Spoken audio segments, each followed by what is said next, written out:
Welcome, sleepy souls. I am your storyteller, Mr. Dread. Tonight, I'm here to help you drift into deep, peaceful sleep. But before we begin, don't forget to like this video and subscribe for more bedtime stories. Let me know in the comments where you're watching from, and what time it is right now. And if there's a story you'd like to hear next, I would love to know that too. What if your house didn't protect you, but fed on you? That thought never crossed Daniel Mercer's mind when he signed the final papers. The realtor's smile was tight, her hands fidgety as she slid the key across the polished oak desk. Historic Victorian estate, over 150 years old, with plenty of charm. The words on the glossy brochure had been enough to hook him. His wife, Caroline, had resisted at first, skeptical of the price, skeptical of the history, skeptical of how quickly the realtor seemed to want it off her hands, but in the end, the sheer grandeur of the place had won her over. It sat on the edge of town, tall and gray against a backdrop of skeletal trees. The roof sloped in sharp angles, the windows narrow and watching. Even before they stepped inside, Daniel noticed the way the air seemed heavier around it, as though the house itself displaced the atmosphere, sucking in light and warmth. The children, 15-year-old Lily and 10-year-old Mark, were the most excited, darting out of the moving van with nervous giggles. They ran ahead to the wraparound porch, their footsteps thudding against old wood that creaked in protest. The front door was heavy, almost unnaturally so, its brass handle cold enough to sting Daniel's palm. When it opened, a low groan shuddered through the frame, like something stirring awake after too long a sleep. The foyer revealed itself in dust and shadow, a wide staircase sweeping upward, a chandelier dangling overhead with crystals dulled by neglect, and walls lined with portraits of strangers whose eyes seemed too intent, too alive. "God, it smells old," Caroline muttered, wrinkling her nose. The scent wasn't just dust, it was damp, earthy, almost sour, like something left rotting in a cellar. The movers didn't linger. They carried boxes in quick bursts, avoiding eye contact with Daniel or the family. One of them, a young man with tattooed arms, muttered under his breath as he crossed the threshold, something that sounded like a prayer. Another refused to take his boots off inside, despite Caroline's annoyed look, whispering to his coworker that the floors had a pull to them. By the time the last box was set down in the living room, they were practically sprinting back to their truck. It was strange, Daniel thought, watching the taillights vanish. Movers usually hung around, waiting for tips or a final signature. Not these ones. The house groaned again as the family explored. Every step on the old staircase echoed as if the halls were deeper than they appeared, as if sound traveled into some unseen stomach. The children darted from room to room, reporting on what they found. "Dad! There's a library in here. But the books are all nailed shut. The basement door won't open. It's locked, or stuck. Come see this mirror, wait, it's cracked, oh, no, I think it's moving." Daniel laughed uneasily at their commentary, chalking it up to exaggeration. Still, as he ran his fingers along the wallpaper, peeling in long strips, he felt an odd vibration beneath the plaster. A hum, like the faint rumble of a machine buried deep underground. He told himself it was pipes. Old houses had quirks. That night, they ate pizza off paper plates in the bare dining room. The chandelier above them rattled slightly though the air was still. Outside, the wind pressed against the windows with hollow moans. "It feels like the whole house is breathing," Lily said suddenly, her voice soft. Caroline shot her a look. "Don't start. It's just an old house settling." But Daniel had heard it too.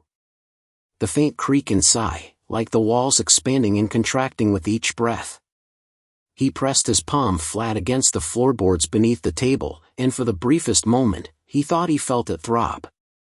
Sleep did not come easily. The children's doors creaked open and shut as they whispered about shadows in their rooms.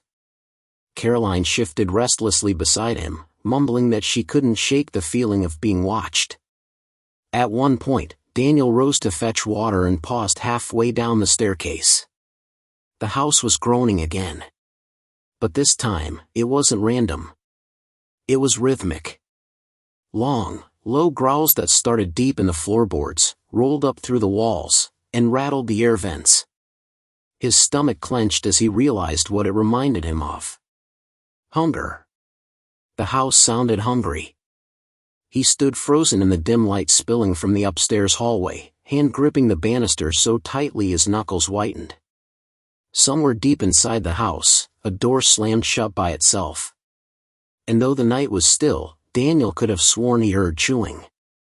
The first full day in the Mercer family's new home began deceptively ordinary. Morning sunlight forced its way through the heavy curtains, spilling pale streaks of light across the hardwood floors. The house, in the daytime, seemed less threatening, as if it wore a different face while the sun was up. Daniel woke early, patting down the creaking stairs in bare feet, reminding himself that the unease of the night before was nothing more than his imagination, stirred by exhaustion and the unfamiliar groans of an old house. He brewed coffee in the echoing silence of the kitchen and leaned against the counter, trying to enjoy the stillness. Yet even then, as the coffee dripped, he swore he felt the faintest vibration beneath his heels, like a heart, beating somewhere deep below the foundation. He told himself it was the ancient boiler, though he didn't quite believe it. Caroline entered a little while later, her robe pulled tight around her frame, her hair still tangled from restless sleep. She gave him a small, distracted smile, but it didn't reach her eyes. "I had the strangest dreams," she murmured, wrapping her fingers around the coffee mug he handed her. "I don't even remember what they were. Just shadows. And noise. Like whispers, too close to my ears." Daniel kissed her forehead, brushing off the unease with a chuckle, but the way her hand trembled around the mug lingered in his mind long after. She wasn't one to frighten easily. The children were less subtle about their discomfort. Mark pushed his eggs around on his plate, complaining that he'd heard something moving in his closet, scraping sounds, like fingernails against wood. Lily rolled her eyes, trying to mask her own unease by acting superior. Yet when Daniel looked at her closely, he noticed her hands trembling as she tucked a strand of hair behind her ear. She admitted, reluctantly, that she had woken in the night to find the wallpaper near her bed seemed to bulge outwards, as though the wall was breathing. Caroline shut them both down with a sharp tone, insisting they were letting their imaginations run wild in a new place, but Daniel caught the quick glance she threw him across the table. A glance that said she wasn't entirely convinced herself. By mid-morning, the family busied themselves with unpacking. Boxes were scattered across every room, their cardboard flaps yawning open like mouths waiting to be fed. Daniel carried stacks of books into the library, surprised to find that the shelves seemed to stretch taller than he remembered from the day before. He frowned, certain the ceiling had been lower. The shelves themselves were filled with ancient, dust-caked tomes, their titles etched in languages he didn't recognize. When he tried pulling one free, he realized it had been nailed into place. The metal pins were driven deep, rusted over, as if someone had wanted to ensure those books were never read.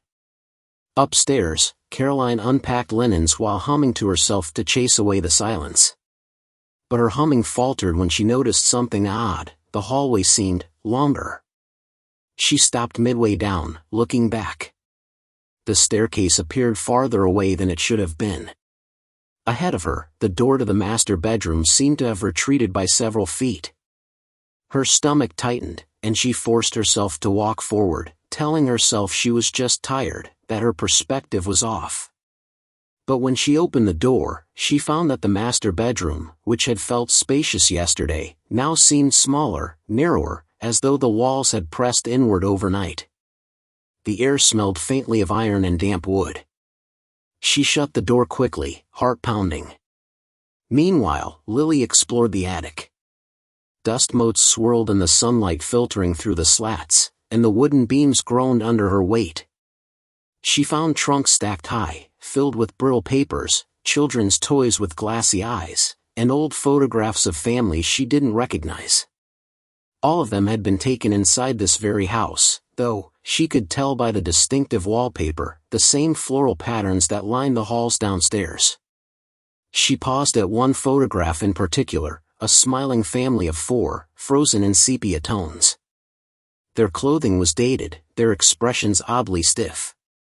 But what made Lily's breath catch was that behind them, faintly visible in the corner of the photo, was a distorted shadow. It looked almost like a hand, massive and warped, curling around the family as if about to pluck them away. Lily dropped the photograph back into the trunk, a chill running through her. Mark was the first to notice that things were going missing. His toy car, one he swore he had placed on the nightstand, vanished. At first, Caroline dismissed it, perhaps he had dropped it under the bed, but even she couldn't explain why her silver bracelet, one she had worn for years, disappeared from the bathroom counter after she set it down to wash her face. Daniel's tools went missing too, screwdrivers, a hammer, a measuring tape, all swallowed up by the house. They searched everywhere, every drawer, every corner, but the items were simply gone. The family grew irritated with one another, accusing and denying, until finally Caroline snapped and insisted they were all just being careless. Yet Daniel noticed that none of the larger items vanished, only things small enough to be hidden, to be chewed. That night, the house made its hunger known again.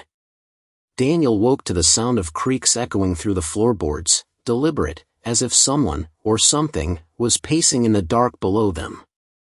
He held his breath, staring at the ceiling, feeling the bed tremble with each groan. Caroline stirred beside him, whispering that she heard it too. Then, from down the hallway, came the sound of Mark crying, his small voice trembling, "Dad." The walls are moving again. Daniel rushed from the bed, the hallway stretching long and narrow under the flickering glow of the night light. As he reached Mark's room, he froze.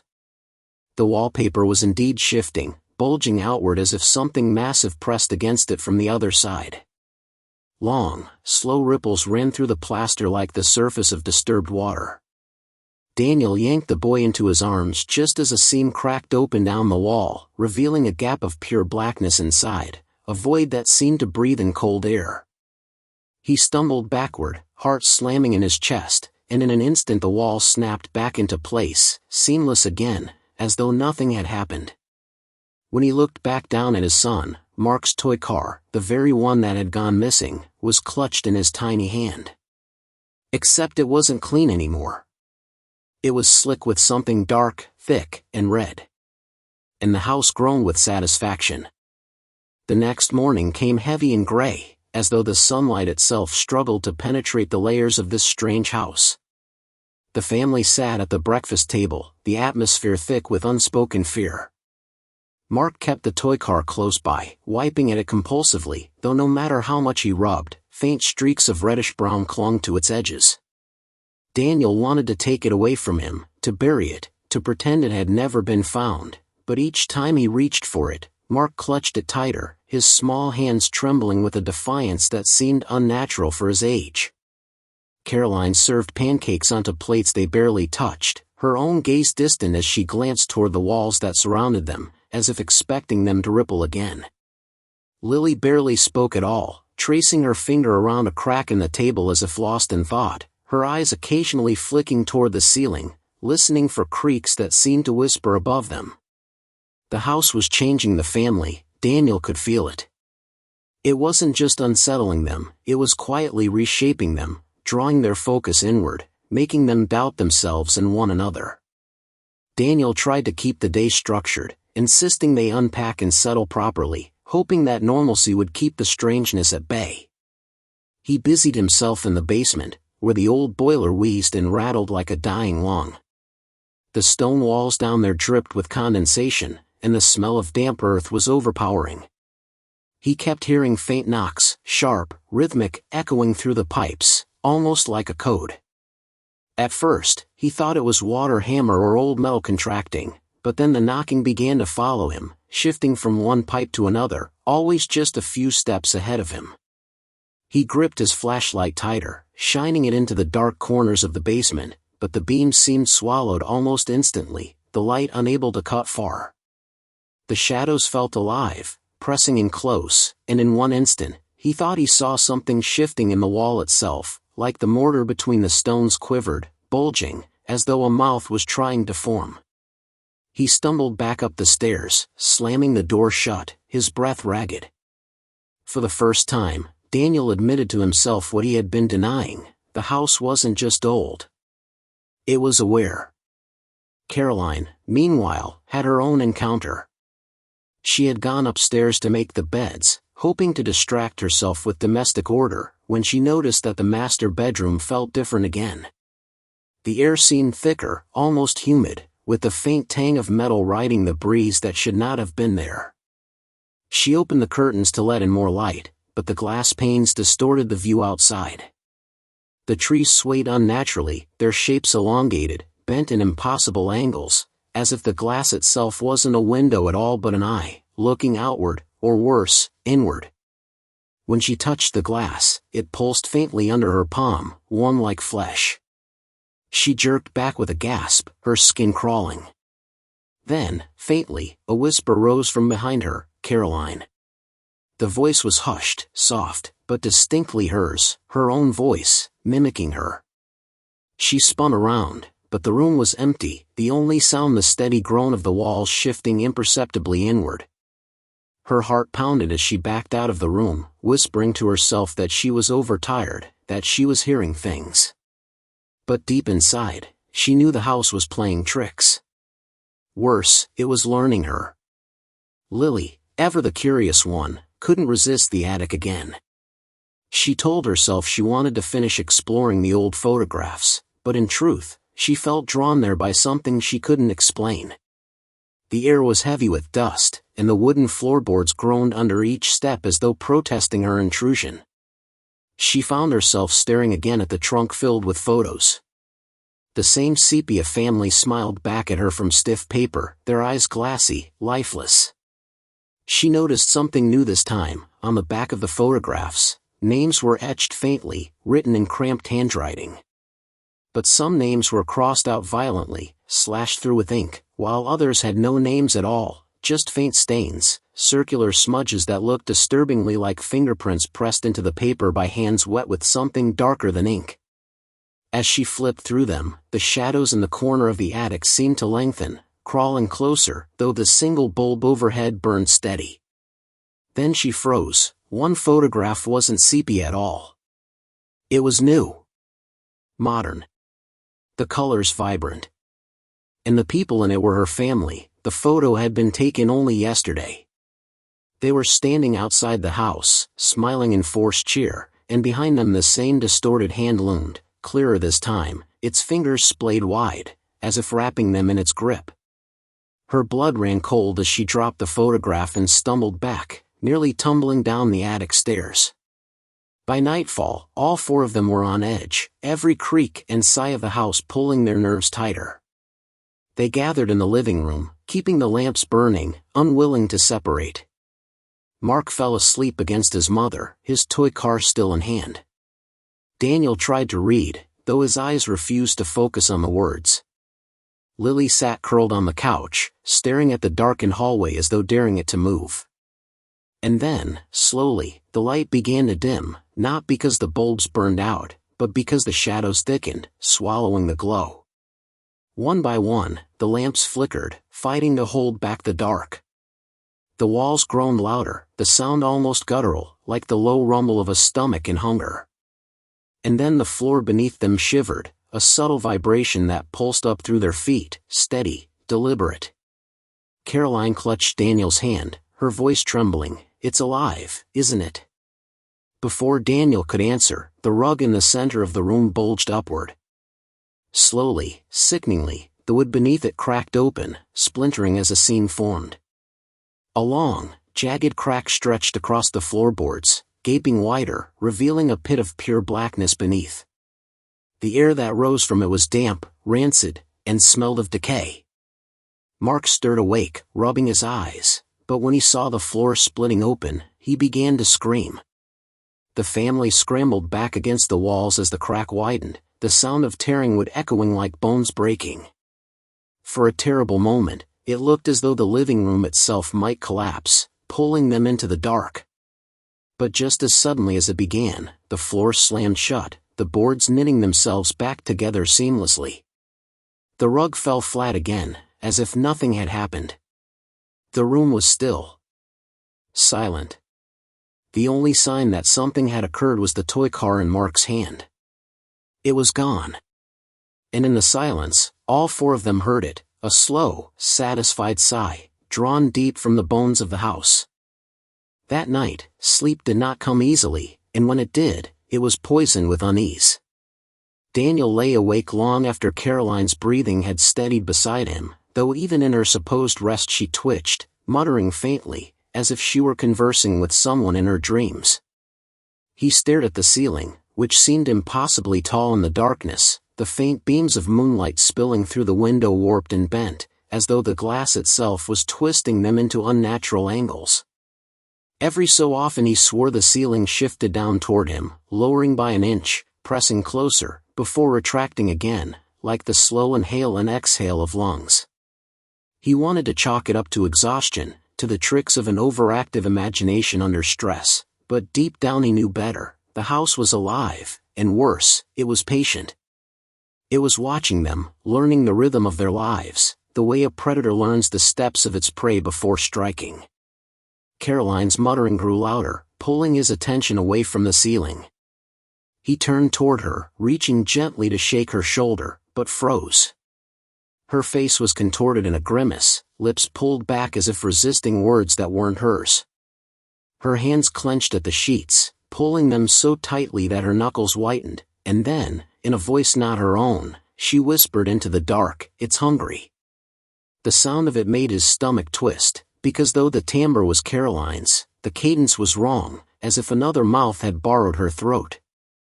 Daniel's breath caught in his chest, and he pulled her into his arms, shaking her awake.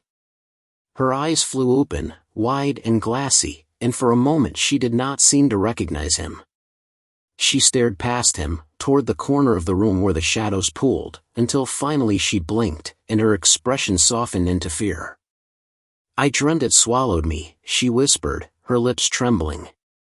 "I felt the walls close around me, and I couldn't scream." Daniel held her tighter, whispering assurances he didn't believe, but his mind replayed the sound of her borrowed voice over and over, burrowing into him like a hook. Down the hall, Lily sat awake in her bed, knees drawn to her chest, staring at the wall where faint cracks spidered outward. She traced the lines with her eyes, but no matter how long she looked, they seemed to grow, spreading like veins beneath skin. She tried to distract herself by focusing on her sketchbook, drawing the distorted shapes of the house, the way its rooms never seemed to sit still, but when she glanced back at the wall, the cracks had shifted into a pattern, letters forming, scrawled in crude jagged script. She blinked hard, rubbed her eyes, but they remained. The words read, "Give or be taken."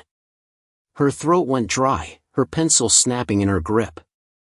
She wanted to run and wake her parents, but her legs felt rooted, and before she could summon the courage, the cracks smoothed themselves away, retreating back into plain plaster, as though nothing had ever been written. The only proof of what she'd seen was her pounding heart and the broken stub of her pencil. Mark, though young, was not spared the house's cruelty. In his sleep, he clutched his missing toy car, though the object was no longer in his possession. His small fists closed around empty air, his lips moving soundlessly. If one leaned close, they might hear what he whispered, words no child should ever know. "I'll be good. Don't eat me. Take them instead." The plea was faint, but chilling in its clarity, and it lingered in the silence of his room like a curse. At the foot of his bed, the carpet rippled once, just enough to make the nightstand shudder, as though something beneath the floor had shifted closer to him. But then, silence. Stillness. Waiting. Morning arrived reluctantly, the gray light spilling in as though reluctant to touch the house at all. The family sat together at the table again, the air between them brittle, weighted by everything none of them dared speak aloud. Caroline kept rubbing at her arms, whispering that she couldn't get warm, though the house was sweltering, heavy with the damp heat. Lily pushed food around her plate without eating, her eyes darting to the walls every few seconds, as though expecting them to open up. Daniel tried to maintain composure, telling them they had to stick together, to stay alert, but the tremor in his voice betrayed him. The only one who spoke with clarity was Mark. His small voice cut through the silence as he set his fork down and said matter-of-factly, "It's going to take one of us tonight." The words froze them all. Daniel snapped, demanding to know what he meant, but Mark only stared at the rug beneath the table, his expression hollow. Caroline pulled him into her lap, trying to soothe him, insisting it was just a bad dream. But Lily's face told a different story. She believed him. And worse, she suspected the house had already chosen. That night, the choice became undeniable. The house's groans grew louder as darkness fell, the walls flexing visibly in the candlelight. Every room seemed to pulse with a steady rhythm, like a heartbeat. When Daniel tried to barricade the doors, hammering boards across frames, the nails bent backward as though spat out, the wood splitting in protest. Caroline tried praying under her breath, clutching the rosary her mother had given her, but the beads snapped one by one, rolling across the floor like tiny bones. Lily drew every light she could find into the living room, surrounding themselves with a glow that felt more desperate than protective. But even as they clung together, the shadows thickened, pressing in until it felt as though the walls themselves were breathing against their skin. The floor began to vibrate again, just as it had the night before. At first it was subtle, a faint tremor, but then it grew until the furniture rattled and the glass panes in the windows sang with the force of it. Daniel shouted for everyone to stay close, his arms around Caroline and Lily, but Mark stood apart, his small frame trembling, his eyes glazed as though he were listening to something none of them could hear. Then, in a voice hollow and resigned, he said, "It wants me." The floor split beneath him, the boards cracking wide into a dark chasm, and the air rushed up with the stink of rotted flesh. Caroline screamed, lurching forward, but Daniel caught her just in time, holding her back as if he somehow knew that leaping in would doom them both. Lily shrieked Mark's name, her hands outstretched, but the boy only looked at them with a strange, broken calm, whispering, "I'm sorry."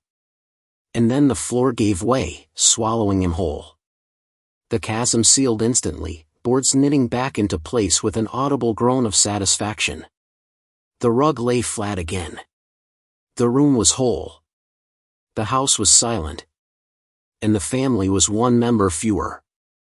For a long time after the floor closed, there was only silence, an unbearable silence that pressed against their ears, heavier than any scream. Caroline remained on her knees, her fingernails clawing into the rug where her son had just stood, digging until her fingers bled.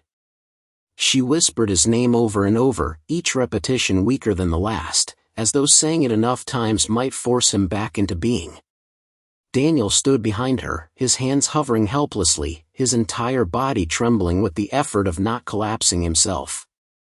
He wanted to rage, to pound his fists into the floor until the boards splintered, to scream the house into spitting Mark back out. But he could do nothing, and that helplessness was a poison burning through his veins.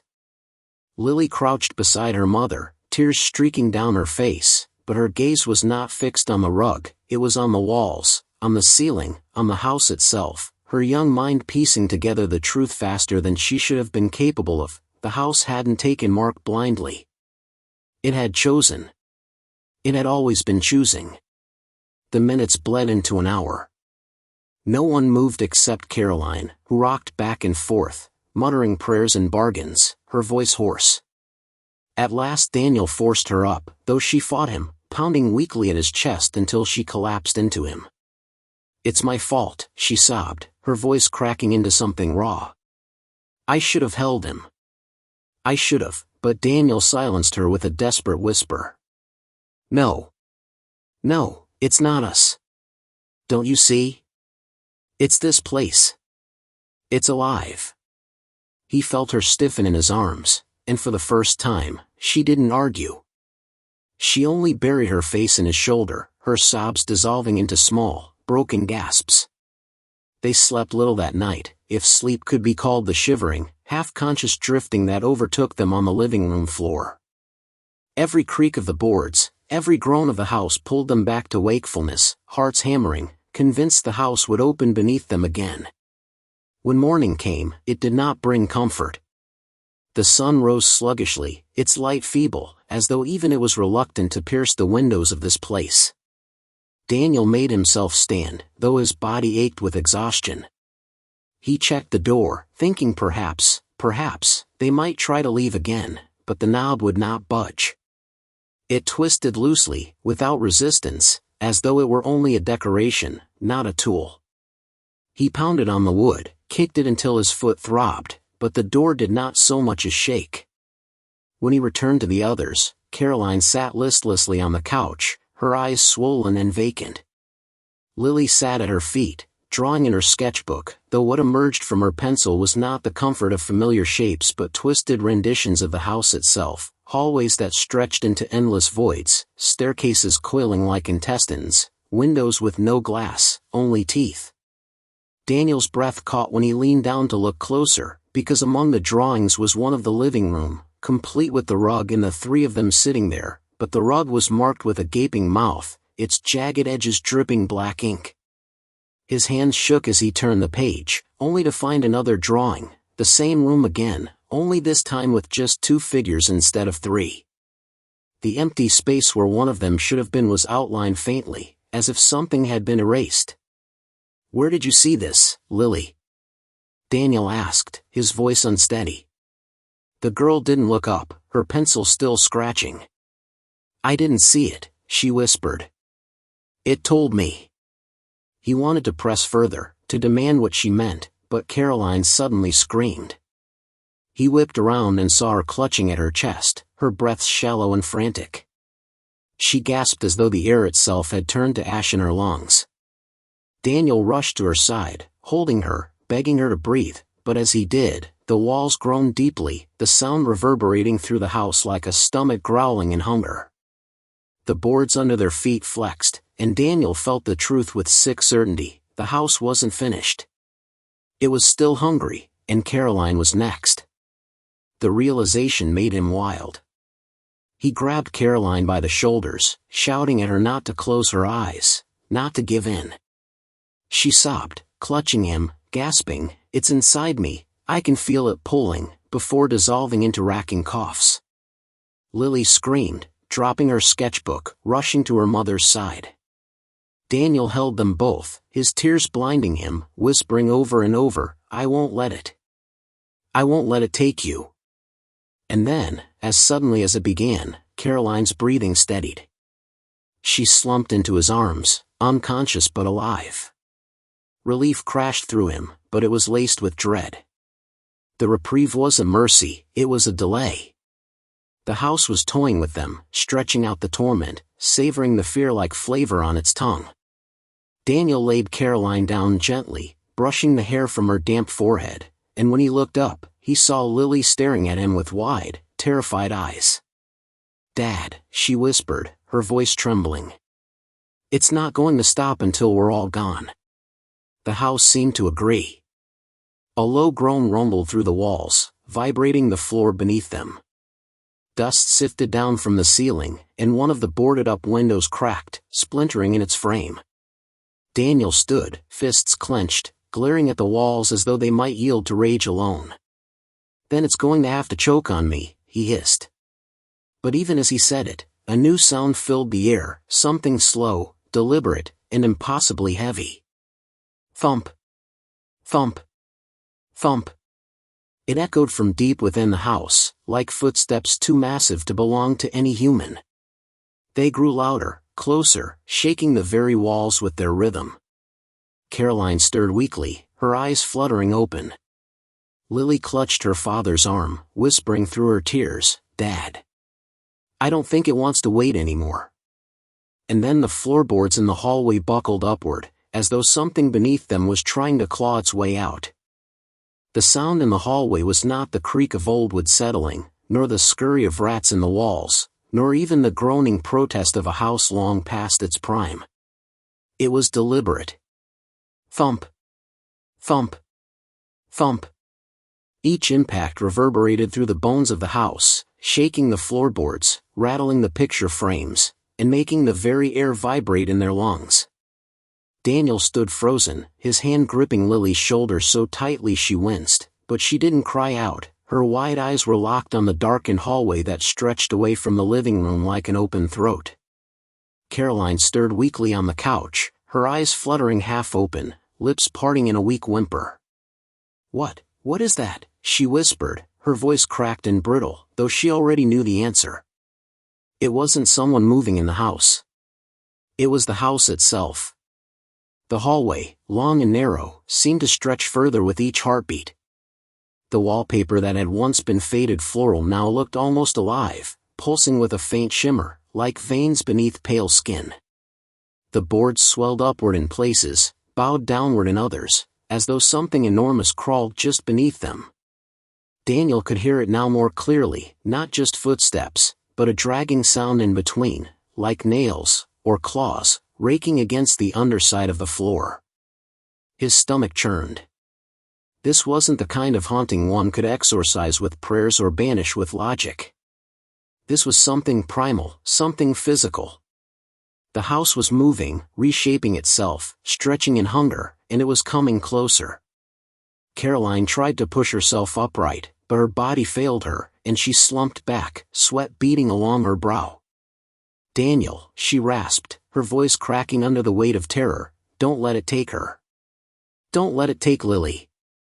Her trembling hand reached for her daughter, but Lily pressed closer to her father, burying her face against his arm. Daniel swallowed hard, his throat dry and aching. His entire body screamed at him to run, but there was nowhere to run. The door was sealed, the windows fake, the house an endless maze of shifting walls and corridors. They were mice in a living trap, and now the trap was moving toward them. The first snap of breaking wood rang out like a gunshot. A plank at the far end of the hallway splintered upward, jagged shards protruding like teeth. Another followed, and then another, as if an invisible hand was peeling the boards away one by one. Daniel's heart hammered as he realized the boards weren't just breaking, they were folding backward, bending like cartilage, reshaping into an archway. The hallway itself was opening, its structure flexing in defiance of physics, exposing a darkness deeper than the unlit corridor. A damp smell rolled out of the gap, thick and choking, like soil freshly turned in a grave. Lily gagged, pressing her nose into her father's shirt, and Caroline covered her mouth with a trembling hand, eyes wide in horror. Daniel took an instinctive step back, but the rug beneath his feet rippled like water, halting him in place. His breath hitched, he couldn't even retreat without the house resisting him. Panic clawed at his chest, but he forced himself to think. If it wants us to run, we can't run. If it wants us to freeze, we can't freeze. We can't do what it expects. The problem was, he didn't know what the house expected. All he knew was that it was alive, it was hungry, and it was no longer content with hints and whispers. The archway yawned wider, the splintered wood creaking outward until the gap was tall enough for a person to walk through. Beyond it, the darkness seemed to breathe, contracting and expanding in slow, steady rhythm, as though the hallway itself had lungs. Daniel felt the hair rise on the back of his neck. There was something in that dark, something that waited with patience too deliberate to be anything but intelligent. He could feel its gaze, though no eyes shone within the void. The silence deepened, broken only by the faint tick-tick-tick of unseen clocks echoing faintly from within. Caroline whimpered again, her voice breaking. "Daniel, please, please don't go near it." But Daniel knew the truth before she spoke it. Whatever this thing was, it wasn't going to leave them alone. Waiting would only let it grow bolder. "It's already here," he whispered hoarsely, not sure if he meant to reassure her or himself. He glanced at Lily, who stared at the dark opening with unnatural stillness, her face pale, her small hands trembling. And then she whispered something so quiet Daniel almost missed it, "It wants us to remember." He turned sharply, staring at her. "What did you say?" She didn't answer, only hugged her sketchbook tighter against her chest. Another sound rolled from the void, low and wet, like the gurgle of something swallowing. The floor beneath their feet trembled, and the shadows at the edge of the arch seemed to thicken, curling inward like tendrils. Daniel's entire body screamed to grab his family, to pull them back, to fight, but he could feel in his bones that the house was drawing them in, one way or another. Resistance was just delaying the inevitable. He took one deep, shuddering breath and whispered, "Stay behind me," before stepping closer to the hall's grotesque new mouth. The shadows surged forward at his movement, stretching long fingers across the floorboards toward his shoes. Caroline screamed, Lily cried out, and the entire house groaned with delight. The air shifted the moment Daniel edged toward the archway. It was not a breeze, not the draft of an old home with leaky windows, but a pulling, sucking sensation, as though the blackness inside the opening was breathing him in. The silence that followed was thick, pressing against his ears until the beat of his own heart sounded deafening in comparison. He could feel every thud reverberate in his skull, in his ribs, in his legs, as if his body was beating in rhythm with the house itself. Behind him, Caroline whimpered, her voice breaking on his name, but her words dissolved in the heavy dark, swallowed before they could fully form. Lily clutched her sketchbook so tightly the cardboard cover bent under her grip, her knuckles white, her wide eyes locked on her father as though she knew he was about to do something that would change everything. The archway loomed like a wound in the hallway, jagged splinters curling outward as though the walls had torn themselves apart from the inside. Daniel could smell it now, moist earth, mold, and something else underlying it, something metallic and sour, the unmistakable scent of blood long dried. He hesitated at the threshold, trying to peer into the darkness. It wasn't simply dark, it was absolute. Light from the living room lamp seemed to die at the jagged border, refusing to cross. The blackness inside was thicker than shadow, it was a substance, heavy, tangible, like ink spreading in water. For a moment, Daniel thought he saw faint movements within it, shapes bending and twisting, the silhouettes of things that should not exist. He felt the floor under his feet rise ever so slightly, as though nudging him forward, urging him inside. The boards flexed with each small motion he made, as though the house was guiding him closer to its mouth. His stomach churned, bile rising in his throat, but something deeper than fear, a strange compulsion, drew him forward. He didn't want to enter. Every instinct screamed not to. But the longer he stood there, the heavier the pressure became, as if the house's hunger was weighing on his chest, crushing him until stepping forward seemed like the only way to breathe again. Daniel lifted one foot and placed it over the jagged threshold. The moment his shoe crossed, the air thickened around him, damp and cold, clinging to his skin like wet fabric. His breath fogged in front of his face, though the room behind him was warm. The silence grew absolute, no ticking clock, no creaking wood, not even the faint sound of Caroline's trembling sobs. The world behind him had been muted. All that existed now was this impossible space, this living darkness that wrapped around him like the throat of some ancient beast. He forced himself to glance back. Caroline sat slumped on the couch, her eyes glassy with terror, her lips parted as though calling his name, but no sound reached him. Lily still stood frozen, though her lips were moving faintly, shaping words he couldn't hear. It was like looking at them through a pane of soundless glass. Panic lanced through him. If I step all the way in, will I lose them? Will I vanish too, like the others? He wanted to step back, to retreat into the safety of the room, but when he tried to lift his foot, he found it heavy, as if the blackness had congealed around it, holding him fast. The darkness ahead rippled, and from within it came a low sound, wet, guttural, and unmistakably alive. It was not a growl, not a sigh, but something between, the noise of a vast organ shifting, vibrating, expanding with anticipation. The walls of the archway pulsed faintly, wood creaking as though inhaling. Daniel's skin prickled as he realized where he stood. This wasn't a hallway anymore. It wasn't a passage to another room.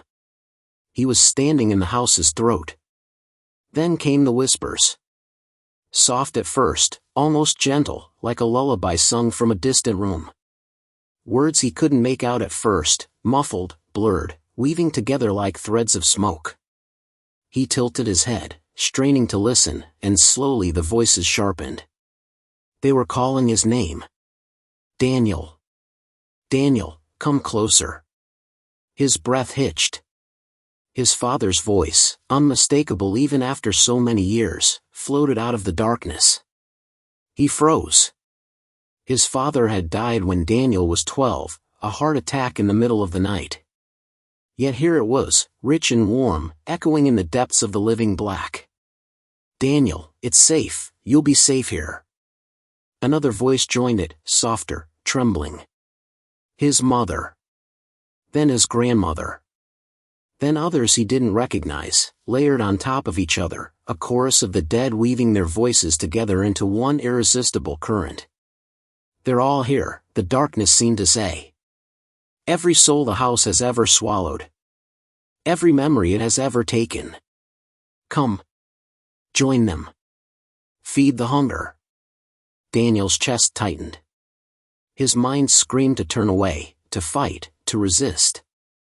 Yet his legs trembled with the strange pull of those voices, the intoxicating lure of reunion. His father's tone, gentle, reassuring, felt like an anchor yanking him deeper into the abyss. His feet shifted forward, inch by inch, without his command. The shadows curled upward from the floor, snaking around his ankles like hands, urging him to step fully inside. Behind him, Lily's muffled movements grew frantic. She pressed her palms against her sketchbook and then against her chest, as if bracing herself, and for a moment, Daniel saw her faint outline flicker strangely, like light through rippling water. Her lips moved faster, urgently, though he still couldn't hear the words. Caroline's blurred form reached toward him weakly, her body sagging, her face twisted in helpless terror. He wanted to scream at them, to tell them he was sorry, to tell them he would find a way out, but the blackness pressed against his mouth, stealing his voice before it could leave his throat. And then, just as his second foot was about to step over the threshold, something in the darkness shifted. The chorus of voices stopped. The silence hit him like a blow. The blackness in front of him trembled, as though something vast had paused, waiting, listening. And then, so faint he almost thought he imagined it, he heard one new voice. Higher, thinner, and far more real than the others. Don't, it whispered. It was Lily's voice. Not muffled. Not distorted. Clear. Echoing from deep inside the throat of the house. Daniel froze, his blood turning to ice. His daughter was right behind him, he could see her still, pale and trembling. Yet her voice had come from within.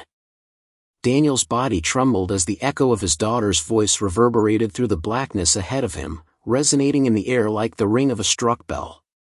He could still see Lily standing in the living room, her trembling frame clutching the sketchbook, her wide eyes fixed on him in mute desperation, yet the voice had come from deep inside the house's throat, clear and undeniable, unburdened by the muffling weight that silenced everything else behind him. It wasn't possible. It wasn't logical. Yet he felt the truth of it in the marrow of his bones. The house wasn't just stealing voices, it was splitting them, pulling pieces of his family into its depths, claiming fragments while leaving fragile shells behind. That whisper from within was not only a warning. It was proof that the house already had a hold on Lily, that it was reaching for her the way it had reached for the others who had vanished. The silence that followed was unbearable, heavy and alive, pressing down on Daniel's skull like invisible hands. He felt the wood under his feet flex and groan, as though the house were impatient, waiting for him to take that final step forward. The voices that had called to him, the tender, familiar tones of his father and mother, did not return. Instead, the darkness ahead quivered, and the air shifted with a faint, sickly wet sound, like something swallowing thick liquid. The pull against his body grew stronger, and for the first time Daniel understood what the house truly wanted. It was not only flesh, not only the bodies of its inhabitants, it hungered for essence, for memory, for the voices and faces and dreams that made a person whole. It feasted not just on the living but on the proof that they had ever lived at all. Daniel gritted his teeth and forced his foot back from the threshold, every movement like dragging himself through quicksand. The blackness resisted, clinging to his shoe with strands of inky shadow that stretched and snapped like sinew. When he finally managed to wrench his leg free, the silence cracked. Caroline's sobbing rushed back into the world, thin and broken, and Lily's muffled cries bled into the air. He stumbled backward, gasping as if he had broken the surface of water after nearly drowning. His chest heaved, lungs aching, sweat slick on his temples. For a moment he thought the house might punish him for pulling away, might collapse the walls and drag him into its gullet by force. But instead, it receded, the archway darkening further, curling in on itself like lips pursing in irritation. The throbbing hum in the walls dimmed, replaced once again by the insidious ticking of unseen clocks buried deep within the structure. He staggered toward Caroline, who reached trembling arms for him, though her hands barely brushed his sleeve before falling limp. She looked drained, her skin pale as wax, her eyes dull as if her strength had been siphoned away. "Dan," she whispered, her voice a fragile thread. Don't go in there." Her words, weak though they were laced with a desperation that chilled him more than anything he had heard from the shadows. She wasn't simply afraid, she knew. On some level, Caroline had already felt the house trying to take her, piece by piece. Perhaps it had started on the first night they moved in, stealing scraps of her sleep, dulling her laughter, sapping her vitality until she was little more than a ghost in her own skin. Daniel crouched in front of her, brushing damp strands of hair from her clammy forehead. "I won't," he whispered, though the lie burned on his tongue. Because deep down he knew the truth. If the house had already taken a part of Lily, if her voice echoed inside its throat, then eventually he would have no choice but to go in. The only question was whether he would emerge whole, or if he would vanish into its hunger like all the others before them. The floor beneath them creaked, a long, low groan that vibrated through the bones of the house. Dust trickled from the ceiling. Caroline flinched and clutched at him weakly, while Lily darted forward and pressed her sketchbook against his chest with trembling urgency. "Daddy, look," she stammered, her words finally breaking through her fear. The pages were smudged, hurried lines scratched in thick graphite, but the image was unmistakable, a vast, gaping throat lined with wooden ribs, the shapes of countless faces pressed against its walls like fossils trapped in stone. Their mouths were open in silent screams, their eyes hollow sockets of endless pleading. Among them, near the center, was a face that made Daniel's blood run cold, his own. He stared at it, his hand shaking as he traced the rough outline of his features. Lily had drawn this before he stepped into the archway. She had drawn it before she, or he, could have possibly known what lay beyond. How did you?" he began, but Lily shook her head violently, her curls bouncing as she squeezed her eyes shut. "It shows me things," she choked out, her voice breaking. "When I close my eyes, it shows me what's inside. I don't want to see it, Daddy, but it won't stop. It's hungry, and it wants us all." Daniel's stomach knotted as he pulled her into his arms, clutching her trembling body tightly. His mind reeled with the implications. If the house was feeding Lily visions, then it had already found a way to plant its roots in her thoughts, to bend her dreams toward its appetite. That explained the drawings, the eerie accuracy, the way she had known details she shouldn't have. The house wasn't just consuming from the outside, it was reaching inward, tunneling through their subconscious, carving into the fragile spaces of their minds while they slept. Caroline's hand slipped against his arm, weak but insistent, pulling his attention back. "Daniel," her voice cracked, raw and tired. "The floor, listen." At first he heard nothing beyond his own ragged breathing and the faint ticking that seemed to permeate the walls. But then it came, a whispering murmur, muffled and low, threading up through the wood beneath them. He pressed his ear closer to the floorboards, and his heart lurched as he realized what it was. Voices. Dozens of them. Hundreds. Layered together, rising and falling in chaotic rhythm, their words indistinct but their emotion unmistakable, anguish, pleading, hunger, despair. They were not speaking in unison like before, they were chattering over each other, crying out from beneath the floor like a horde of restless souls trapped just inches below. Some wept. Some screamed. Others laughed, high and broken, the sound of madness echoing through layers of rot. And then, woven faintly through the chaos, he heard one voice clear as crystal, sharp enough to lance through the cacophony. It was Lily's voice again. But this time it wasn't warning him. This time it was screaming. Daniel jerked back, his breath catching, his arms tightening protectively around his daughter. The sketchbook slipped from his grip and landed open on the floor. The last page she had drawn was no longer still. The graphite lines writhed, shifting, the black throat opening wider, the etched faces distorting as if clawing for release. And from deep in the house, rising beneath the thunder of voices, came the unmistakable sound of wood splintering, not from the walls or the archway, but from beneath their feet. The house was not only watching them now. It was climbing upward. Daniel staggered back as the sound of splintering wood rippled beneath the floorboards, each crack sharp and alive, like bones snapping under unseen weight.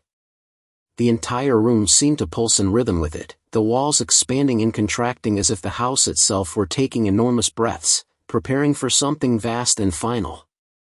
Dust fell in lazy swirls from the rafters, catching in the dim glow of the weak bulbs overhead before vanishing into the shadows. For a moment Daniel's knees buckled, the instinct to flee surging like fire through his veins. But where could they go? Every doorway had become a throat, every window sealed with a skin of warped glass and groaning wood. The house had already swallowed them in every way that mattered, it was simply deciding how best to digest them. Caroline pressed her back against the wall, her face drained of blood, her chest rising and falling in shallow, ragged breaths. She looked as though every ounce of strength had been siphoned from her body, her eyes half-lidded and unfocused, but even so, she reached for Lily with trembling fingers. "Stay close," she whispered hoarsely, though her voice cracked mid-sentence, breaking into silence. Lily clung to Daniel's side, her small hands clutching his sleeves so tightly the fabric threatened to tear. Her sketchbook lay open on the floorboards, its pages fluttering as if caught in a breeze that did not exist. Each image flickered and warped, as though the graphite itself was alive, desperate to crawl from the paper. Faces shifted, stretching their mouths into voiceless screams, their eyes rolling white, while the great black throat at the center seemed to widen with every pulse of the house. The murmuring from below grew louder. It was no longer simply a collection of disembodied voices, but something closer to a chorus, hundreds of souls crying out together, trapped in eternal torment, begging for release or for company in their damnation. Daniel pressed his palm flat to the floor and instantly regretted it. The wood was warm, almost fever-hot, and beneath its grain he could feel vibrations, not unlike the gurgle of a stomach digesting a heavy meal. He yanked his hand back as though burned, bile rising in his throat. The thought crashed over him with the weight of inevitability: the house didn't just eat people. It kept them, their suffering fermenting within its walls, their memories and voices reduced to a chorus of endless hunger. Suddenly the sound beneath their feet grew sharper, more deliberate. A long, groaning crack tore across the length of the floorboards, and Daniel froze as he realized the wood wasn't just splitting, it was opening. Thin slivers spread across the planks, glowing faintly with a sickly green luminescence that leaked upward like light through rotten skin.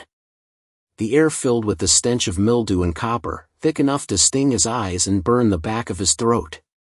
Caroline coughed weakly, doubling over as her fragile body seemed unable to withstand the pressure radiating from below. Lily buried her face into Daniel's side, her muffled sobs mixing with the building crescendo of voices that now seemed to chant in unison, a wordless hymn of hunger, despair, and triumph. Daniel forced himself to think, to push through the primal terror clawing at his chest. He grabbed Lily's sketchbook, clutching it like a shield, his mind racing. The pages, every one of them, had been warnings. Or maps. Or prophecies. The house had been feeding Lily visions because it wanted her to see. It wanted her to document its hunger, to leave behind a testament of its victory. But perhaps, if he could interpret the drawings not as inevitabilities but as instructions, there might be a way to turn the house's own weapon against it. He flipped frantically through the pages, smearing charcoal as he turned them, until he came to one that made his stomach knot. It wasn't the throat, or the faces, or the endless black void. It was a single image of a door unlike any in the house they had seen.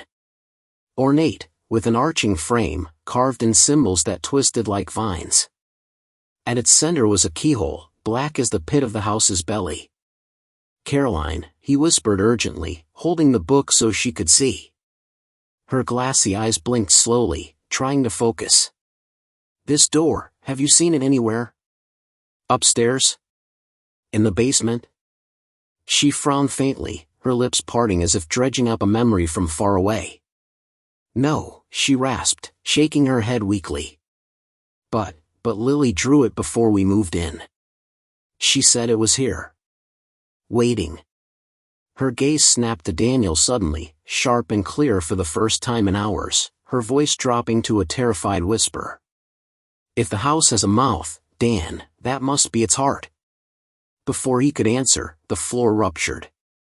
With a deafening crack, several boards splintered upward, jagged edges curling like teeth. From the gaps surged tendrils of blackened wood, twisting and writhing like roots searching for soil. They lashed at the air, grasping blindly, splintering furniture as though it were paper. One slammed against the wall inches from Caroline's head, leaving a jagged crater in the plaster. Another whipped across the ceiling, showering the room in dust and fragments of wood. Daniel pulled Lily behind him, shielding her body with his own, his mind reeling. The house wasn't just a structure, it was a living, breathing predator, and they were standing directly above its gaping maw. And then came the sound that froze Daniel's blood more than any other. A laugh. Faint at first, then swelling, weaving through the chorus of voices below until it dominated all others. It was not the laugh of a stranger. It was his own. The realization hit him like a blow to the chest. The house wasn't just mimicking their voices, it was consuming them, digesting their essence until even their laughter, their most human fragments, became part of its mocking chorus. He tightened his grip on Lily's trembling body, rage sparking beneath his fear. "We're not staying here," he hissed through clenched teeth, more to himself than to either of them. Not another second. But as he turned, he saw the doorway they had come through dissolve into shadow, its frame twisting into the same hungry blackness that had nearly pulled him under before. There was no way back. No escape through familiar halls. The only path forward was the one Lily had drawn, the door at the heart of the house, the one carved in symbols that promised either salvation or annihilation. The floor split wider beneath them, glowing green light spilling upward, swallowing the room in a grotesque half-daylight that cast their faces in sickly hues. The voices below rose in volume, screaming, laughing, pleading, a cacophony so intense it made Daniel's ears ring. He looked at Caroline, who met his gaze with hollow terror, then at Lily, whose wide eyes shimmered with tears but also something else, something sharp, something knowing. "Daddy," she whispered, her voice breaking as another tendril whipped past them. "The house is opening its jaws. If we don't find the door soon, it's going to eat us alive." The house no longer merely creaked and groaned, it roared. Its bones splintered beneath their feet, its breath steamed through the cracks in the floorboards, and the very walls trembled with anticipation, as though the structure itself had been waiting for this moment since the day its foundation was laid. Daniel felt the vibrations climb through his legs into his chest, shaking his ribs until he thought they might crack. He could hear his own pulse hammering in his ears, but beneath it, louder and clearer with each passing second, came that hideous chorus, the layered voices of the consumed, rising in a fever pitch of laughter, weeping, screams, and fragments of words that clawed at the edges of sanity. The house was calling them deeper. It was daring them to find the heart that beat within its blackened belly. Caroline staggered to her feet, leaning heavily against the wall, her skin waxy and almost translucent in the sickly green glow. She was fading, Daniel could see it, her breath shallow, her body drained. The house was stealing her faster than him, as though it already knew she would not last the night. He tried to steady her, but she swatted his hand away with a sharpness that surprised him. "No," she rasped, her voice raw but determined. "Don't waste time on me. You have to get her out." She nodded toward Lily, who stood clutching the sketchbook against her chest, her small face illuminated by the twisted glow, her wide eyes unblinking. Lily wasn't crying anymore. She wasn't trembling. She was watching. As if she alone understood the rules of the nightmare they had stumbled into. Daniel crouched in front of her, gripping her shoulders. "The door," he said, forcing his voice steady even as the floor splintered wider beneath them, chunks of wood breaking away and tumbling into the black abyss below. "You drew it. You've seen it. Where is it?" Her lower lip trembled, but she shook her head quickly, her voice barely above a whisper. "It moves. It doesn't stay in one place. I think the house hides it. But it wants us to find it now." She swallowed hard, her knuckles white against the edges of the sketchbook. "Because once we open it, it's too late." The air thickened suddenly, heavy with the stench of rot and mold. A long groan reverberated through the ceiling above them, followed by a wet sound, like fabric tearing. Daniel looked up just as the plaster began to sag downward, bulging like skin stretched too tight. Cracks raced across it in jagged veins, and from those cracks oozed a viscous, black ichor that dripped onto the floor with soft, revolting splashes. The ceiling shuddered, then split wide, and for the first time Daniel realized what he was truly looking at. Not beams. Not plaster. But tissue. The house wasn't built of wood and stone alone. Somewhere deep in its construction, something living had taken root, growing layer by layer until its bones were disguised as timber, its veins as piping, its muscles as walls. The house wasn't alive metaphorically. It was alive. Entirely. Horrifically. A tendril dropped from the ceiling, thick as a man's arm, its surface glistening with slime, pulsing faintly as if carrying blood. It slapped the floor inches from Daniel's feet and began to twitch, dragging itself toward Caroline. She screamed and stumbled back, but Daniel lunged forward, grabbing the jagged leg of a broken chair and swinging it with all his strength.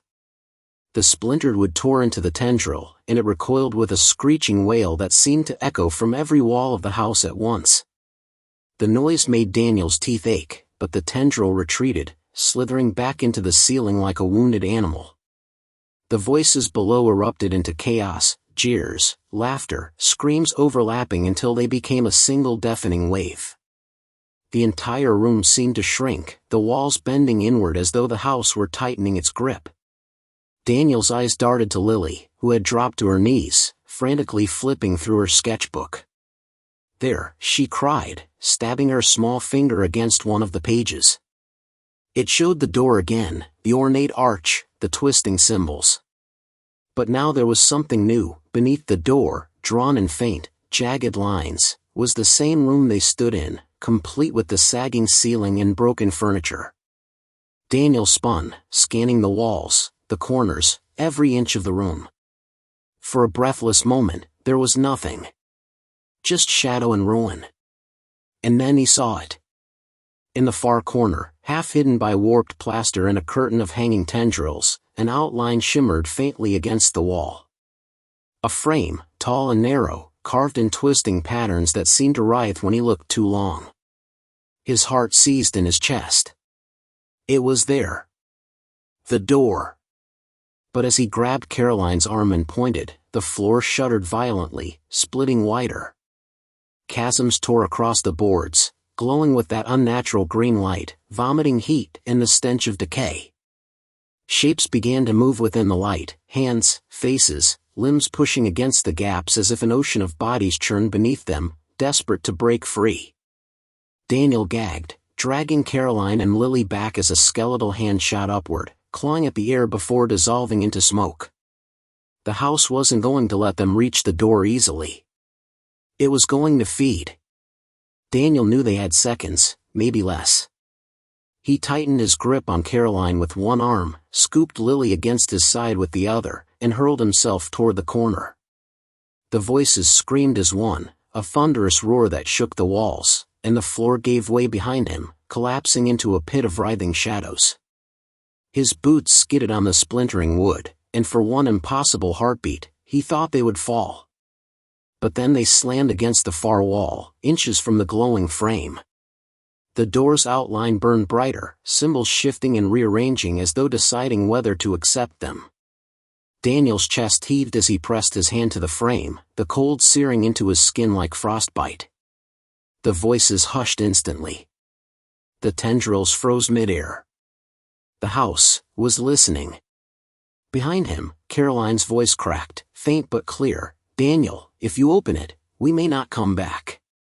He looked at her, then at Lily, whose trembling hands clutched the sketchbook so tightly it seemed she might crush it. The symbols pulsed beneath his palm, demanding an answer, a choice. And all around them, the house waited with bated breath, its hunger sharpened to a knife's edge. With a trembling exhale, Daniel whispered, "Then we open it." And the door began to breathe. The door inhaled. That was the only way Daniel could describe it, an intake of air that wasn't air, a pull that dragged at his skin, his breath, his very thoughts. The glowing frame swelled with the motion, the shifting symbols etched across its surface rising and falling like the muscles of a living thing. Daniel staggered back instinctively, his spine pressing hard against the wall, but the suction held him in place, clinging to his chest like invisible fingers. It wasn't pulling at his body the way wind or gravity might, it was pulling at his soul. Every memory, every piece of himself seemed to strain toward that shimmering outline, as though the door hungered not for flesh, but for everything that made him human. Caroline whimpered beside him, her thin fingers clutching his sleeve with desperate strength. She was weakening faster, her eyes sunken and shadowed, her lips pale as ash. Yet in that moment, she seemed to understand more than either of them. "It's not just a way out," she whispered, her voice trembling. It's a throat. It's part of the house. If we step through, we're stepping deeper into its body." Her words carried the hollow weight of truth, and Daniel felt a nausea churn deep in his stomach. He wanted to deny it, to insist that a way out was still a way out, but the glow of that doorway told him otherwise. It wasn't freedom waiting on the other side. It was something worse. Lily's small hand tugged at his arm, breaking his spiral of fear. Her wide, unblinking eyes were fixed on the door, the sketchbook clutched tightly to her chest as though it were a shield. "Daddy," she said softly, her voice unnervingly calm, "if we don't go, it will eat us here. But if we do, it might let us see the truth." She tilted her head slightly, like a child considering a puzzle. "It wants us to see." Her words froze Daniel. Not because of what she said, but how she said it. Calm. Certain. Almost as if she were speaking for the house rather than herself. He knelt in front of her, his throat tight. "What do you mean, Lily? What truth?" But she only shook her head, pressing her lips together until they turned white. Whatever answer she carried, she wasn't ready, or able, to say it aloud. The suction from the door deepened, the cymbals throbbing in a rhythm that was unmistakably a heartbeat. The walls around them pulsed in time, the veins of black ichor dripping faster from the ceiling, sizzling where it touched the glowing frame. The house was in pain. Or perhaps in anticipation. Daniel couldn't tell. A sudden snap beneath his feet made him glance down just in time to see the floorboards bowing dangerously. The pit of shadows below surged, skeletal hands thrusting upward in a writhing tangle, clawing for purchase. One hand broke through entirely, its fingers latching around Daniel's boot, icy and sharp as broken glass. He shouted and kicked wildly, the grip refusing to loosen. The voices below shrieked in triumph, echoing through the house like a choir of the damned. Caroline dropped to her knees, grabbing at the tendril of bone with both hands, trying to pry it loose. Her frail strength was nothing against the thing, but still she pulled, tears streaking her face. "Go," she screamed, her voice raw with fury and desperation. "Get Lily through. Don't wait for me." Her words were swallowed almost instantly by the roar of the house, the walls buckling inward, dust and plaster raining down like ash. But Daniel couldn't. He wouldn't. With a primal shout, he drove the broken chair leg he still carried into the skeletal wrist, splintering the brittle bone with a sickening crack. The hand dissolved instantly into smoke, vanishing back into the pit. The floor sealed over the gap with a jolt, as though the house itself was furious to have its meal denied. Daniel's breath came in ragged gasps, sweat pouring down his face. He grabbed Caroline under one arm, Lily under the other, and staggered toward the glowing frame. The suction intensified, dragging them forward now, pulling them toward its burning threshold whether they chose it or not. Daniel planted his feet, his body trembling with resistance. He knew there would be no turning back once they crossed. Yet staying meant death, or worse. Caroline's head lolled against his shoulder, her voice a faint whisper he almost missed. "If it eats us, at least we'll be together." Something inside Daniel snapped at those words, not in despair, but in defiance. His jaw tightened, his eyes burning with a fury he hadn't felt since the first night they had entered this cursed house. "No," he growled, more to himself than to them. "We're not food. Not for this thing. We'll make it choke on us." And with that, he stepped forward. The frame flared to blinding brightness, the suction becoming a violent gale that tore at their clothes, their skin, their very breath. Daniel felt himself ripped apart, not physically, but in pieces. Memories wrenched from his mind, images flashing before his eyes in rapid succession, Caroline's smile when they first met, Lily's laugh on her 3rd birthday, the smell of his mother's perfume, the sound of his father's voice. Each moment ripped away and sucked into the burning symbols, devoured by the door. He clung to what he could, fighting to hold on to something, but the harder he tried, the more it slipped. Then, with a final, gut-wrenching pull, they were through. The world on the other side wasn't darkness. It was worse. It was inside. The first sensation was heat.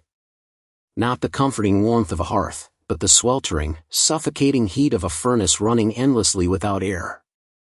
Daniel stumbled forward, his knees nearly buckling as the floor beneath him flexed like muscle instead of wood. It was slick, wet, pulsing faintly, and when he steadied himself with one hand, his palm came away coated in a clear, viscous film that clung to his skin like mucus. The air was thick, humid, laced with a copper tang that burned the back of his throat and filled his nostrils with the unmistakable stench of blood, rot, and bile. He forced his eyes open despite the sting, and his stomach lurched. They were standing in a vast chamber that seemed to stretch in all directions, the walls glistening with a dark, organic sheen that shifted and rippled like living flesh. Arched ridges jutted out from the walls and ceiling, rib-like structures curving upward as though the entire space were a grotesque parody of a cathedral built from bone and sinew.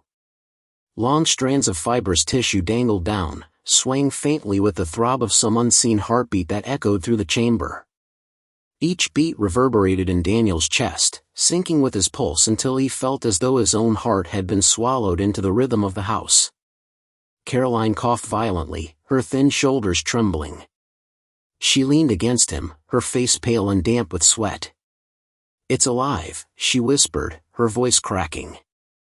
Her eyes darted across the chamber in disbelief and horror. "God help us, Daniel, we're inside it." Lily stood just a few feet ahead, unnervingly calm, her little hands clutching the sketchbook so tightly the paper edges had cut into her skin. Her wide eyes were fixed not on the fleshy walls or the dripping strands, but on something farther ahead, something Daniel hadn't yet dared to look at. With a growing dread, he followed her gaze. At the center of the chamber loomed an immense shape, anchored by thick, pulsing cords of tissue that stretched into the walls like veins feeding into a heart. The thing swelled and contracted in slow, deliberate motions, each movement accompanied by a deep groan that made the floor ripple beneath their feet. The surface was mottled and translucent in places, and Daniel saw flashes of pale, distorted faces pressing against the membrane from inside, faces screaming silently, eyes wide in terror, only to be pulled back into the depths again. He realized, with a nausea so profound he thought he might collapse, that the house hadn't simply consumed its owners. It had absorbed them. Every family that had ever lived here was still here, trapped in its stomach, their memories, their identities, their very souls digested slowly, eternally. And if they didn't escape, he and Caroline and Lily would join them, reduced to nothing but echoes pressed against the fleshy walls of this abomination. The chamber groaned again, and a wet tremor ran through the ground. Daniel staggered, his boots sinking slightly into the slick, living floor. He yanked it free with effort, gagging at the stringy strands that clung to the soul like saliva. "We can't stay here," he muttered hoarsely. "There has to be a way out." Caroline shook her head weakly, her eyes glazed with exhaustion. "It doesn't let anything out," she whispered. "It only takes in. It's a stomach. You don't climb back out of a stomach." Her words broke into a fit of coughing, flecks of red spattering her lips. Daniel grabbed her by the shoulders, forcing her to look at him. "Don't you dare give up. Not now. Not after everything. Do you hear me?" His voice cracked with desperation, but beneath it was a stubborn, burning fury. He would not let this place reduce Caroline to despair. He would not let Lily be swallowed by this nightmare. If he had to tear the house apart with his bare hands, he would. But Lily interrupted before Caroline could respond. She stepped closer to the pulsing mass at the center, her small figure dwarfed by the grotesque enormity of it. Her voice was soft, almost reverent. "It remembers them all," she said, her eyes locked on the distorted faces pressing and vanishing beneath the membrane. "It keeps them so it never gets lonely. It's hungry, but it's afraid, too. Afraid of being empty." Daniel felt ice crawl through his veins at her words. It wasn't just her tone, it was the certainty in it. As though she wasn't guessing, but knowing. The sketchbook in her arms seemed to twitch slightly, the edges fluttering as if moved by a breath that wasn't there. The chamber shuddered again, more violently this time. The rib-like arches along the ceiling creaked and shifted, lowering slightly as though the entire chamber was tightening around them. From the walls, rivulets of thick fluid dripped faster, pooling on the ground in steaming puddles that hissed when they touched the glowing veins running beneath the fleshy surface. The stomach was preparing to digest. Daniel's grip on Caroline tightened, and he pulled Lily back toward them. "We're not staying," he growled. His voice was louder now, defiant against the living thunder of the house. "I don't care what it is, or what it wants. We are not staying." But even as he said the words, the faces pressing beneath the membrane turned toward him in unison, their mouths stretching in silent screams that somehow carried through the chamber like whispers. Their eyes, hundreds of them, hollow and pleading, fixed on him. On Caroline. On Lily. And in that endless chorus of voiceless cries, he realized the truth. They weren't just screaming. They were begging. Begging him to free them. The silence that followed was unbearable. It wasn't silence in the ordinary sense, there was still the wet drip of fluids hitting the fleshy ground, still the low groan of the walls contracting and expanding with each monstrous breath, still the faint pulse that thrummed through every surface like a subterranean drumbeat, but it was a silence of meaning, a silence of recognition. Daniel couldn't look away from the wall of faces pressing against the translucent membrane of the chamber's center. They moved in jerks and spasms, their mouths stretched wide in impossible grimaces that carried no sound yet screamed all the same. Eyes rolled, bulged, and locked onto his with a piercing intensity that made his chest constrict. It was as if they were not simply seeing him but burrowing into him, clawing into his soul, desperate to make him understand something he couldn't yet comprehend. Caroline whimpered at his side, her frail fingers digging into his arm as though she feared letting go would mean being claimed by the house instantly. She had grown pale, her lips dry, her breath shallow, and Daniel felt the ugly truth blooming in his gut. The house was taking from her faster now. Every breath she drew seemed to come with a cost, as though the air itself belonged to the creature and she was paying interest for daring to inhale it. He wanted to carry her, to run, to smash through the walls and claw his way back to the surface, but even in his desperation he knew the futility.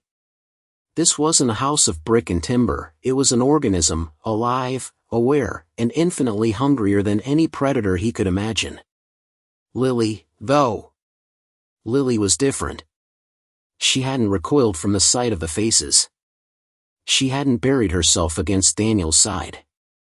Instead, she stood just a pace ahead, staring at them with a strange, terrible calmness. Her small frame looked ghost-like in the greenish glow that emanated from the veins along the fleshy walls, and her hair hung damp with sweat and condensation, clinging to her cheeks. Her eyes were unblinking, transfixed, almost glassy. The sketchbook in her hands trembled slightly, as though vibrating with an energy that didn't belong to this world. Daniel hissed at her, his voice harsh with both fear and anger. "Lily, stay back. Don't look at them." But his words faltered as she turned her head slowly toward him. Her eyes were not the wide, terrified eyes of a child anymore, they were deeper, older, filled with a kind of knowledge he couldn't name, a knowledge that chilled him more than the grotesque chamber around them. "They want to be freed," she said softly, her voice flat, toneless, as though she were simply reporting a fact rather than speaking from herself. "They've been here too long. They've been eaten, but not finished. They're stuck in the walls, in the skin of the house. It keeps them so it won't be empty. But they hate it here. They hate it more than anything." The chamber trembled violently at her words. The fleshy ridges of the ceiling flexed inward, tightening like the ribs of a giant lung, and the floor beneath their feet shuddered with a ripple that made Daniel stumble. The faces in the membrane writhed harder, pressing outward, their features distorting into grotesque shapes before snapping back. The soundless screaming intensified. Somehow, though there was nowhere carrying their cries, Daniel heard them. Not with his ears, but deep inside his skull, vibrating against his thoughts. He staggered back, clutching his head as an unholy chorus of anguish and pleading filled his mind. Caroline clapped her hands over her ears instinctively, though it did nothing to block the assault. She dropped to her knees, gasping as though the pressure itself was suffocating her. Daniel dropped beside her, pulling her close, murmuring words of reassurance he didn't believe. "Stay with me, Care, please. Stay with me. Don't listen to them. Don't." His voice cracked as a fresh wave of whispers slammed into his consciousness. "Free us. Free us. Free us before it takes you too." He snapped his head toward the pulsating mass at the chamber's center. He saw them clearly now, not just distorted faces, but the faintest suggestions of bodies, torsos, limbs pushing against the membrane as though clawing for release. Some were small, others large, some impossibly warped by years or decades of entrapment, but all of them were bound together in a writhing tapestry of suffering. He recognized the twisted remnants of clothing fused to the flesh, the outlines of rings on skeletal fingers pressed against the inside, even locks of hair suspended in the translucent ooze. These weren't anonymous victims. These were the people who had lived in the house before, the vanished families, the missing tenants, every rumor and ghost story made horribly, vividly real. And suddenly he understood the whispers. They weren't just begging him to free them, they were begging him to destroy the house itself. To end the cycle. To kill the thing that had consumed them. But how could he? How do you kill something that is a house, a structure and a living organism entwined, its heart buried deep in a labyrinth of flesh and memory? Lily stepped closer to the membrane, so close her breath fogged the glistening surface. The faces inside surged toward her, pressing forward as though recognizing her more than anyone else. Her hand twitched at her side, and then, slowly, she lifted the sketchbook. Pages fluttered as though an unseen wind rushed through them. She whispered, almost inaudibly, "I can draw them out." Daniel's heart stopped. What? She turned to him again, her voice low but firm, no longer her own. It listens to me. It listens to what I write. I can draw them out. But it will make it angry. Very angry. The chamber gave a long, cavernous groan, the sound vibrating the floor beneath them like an earthquake. Droplets of viscous fluid rained down from the ceiling, splattering on their shoulders, searing their skin like acid. Caroline cried out, clutching her arm where it burned, and Daniel shielded her with his body.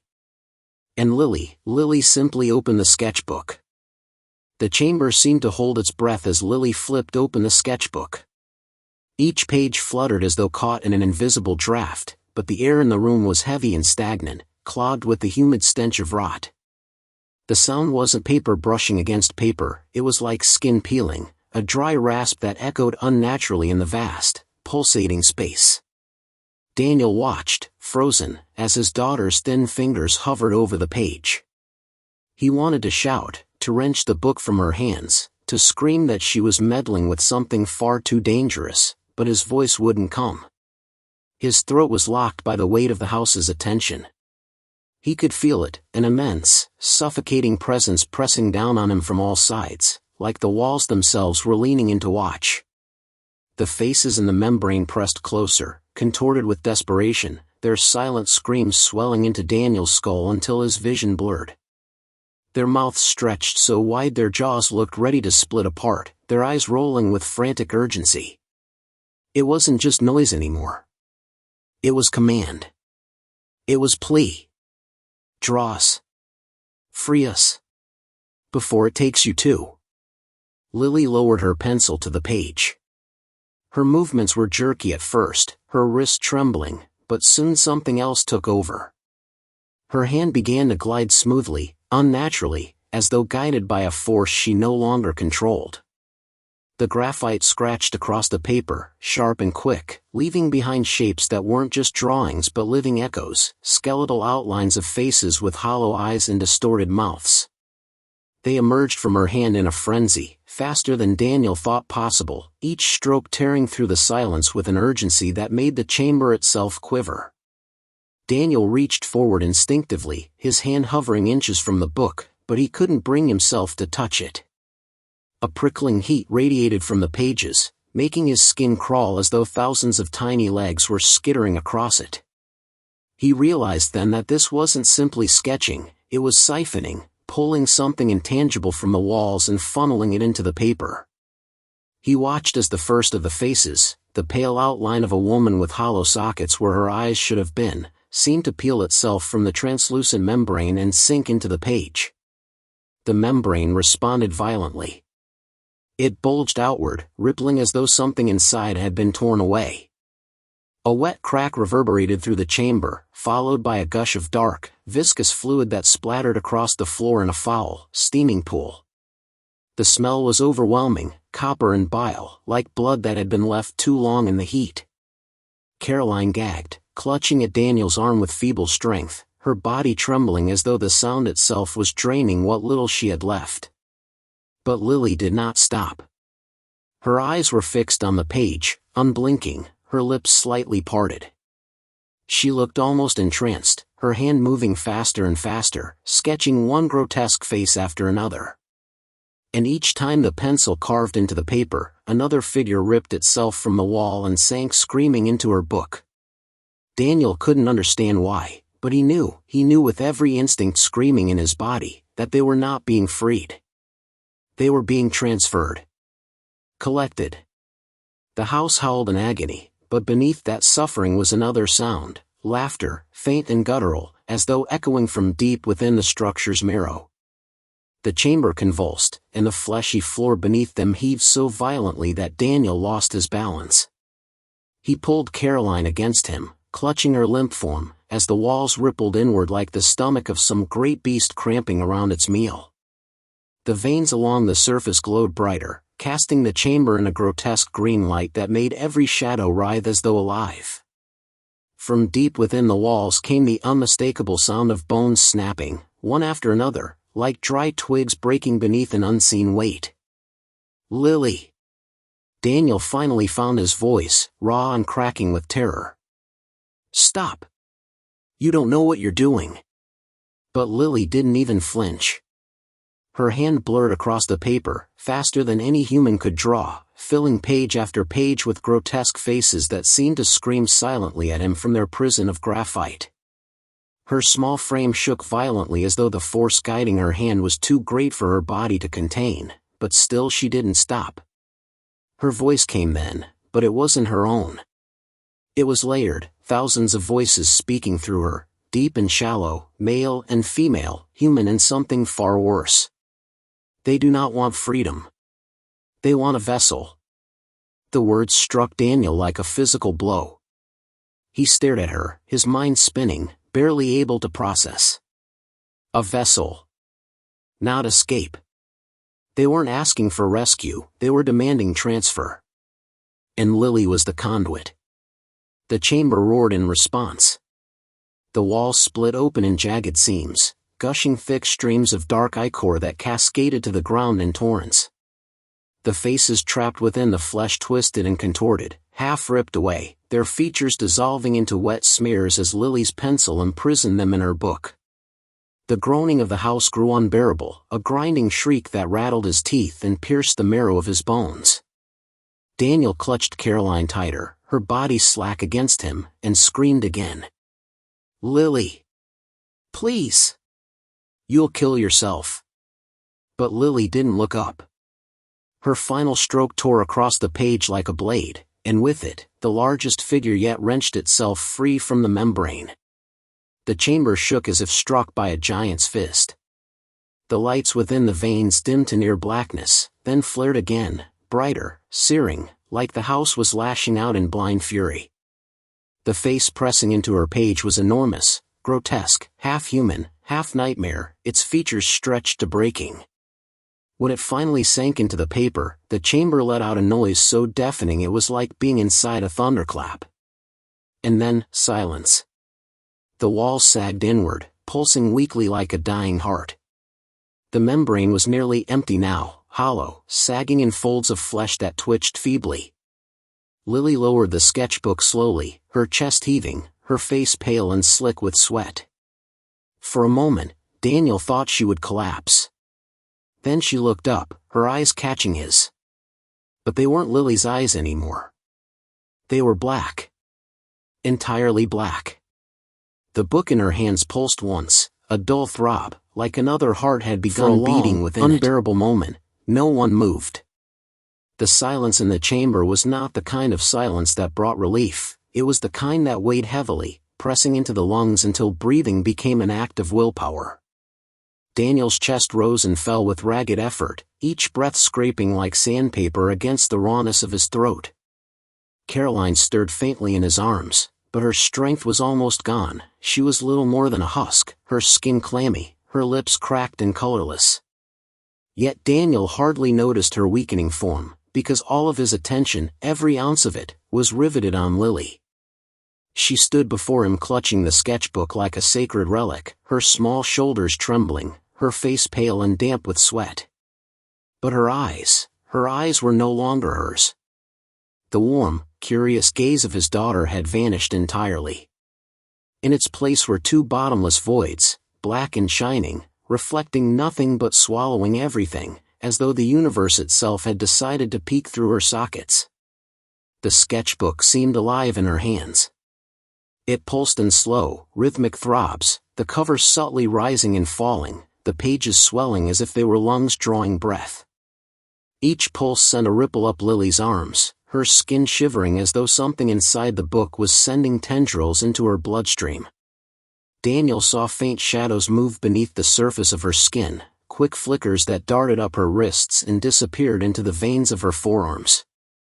It was as if the faces she had drawn weren't confined to the paper at all, they were crawling inside her, filling her like smoke fills a sealed room. Daniel opened his mouth, but no words came. His tongue was heavy, thick, numb.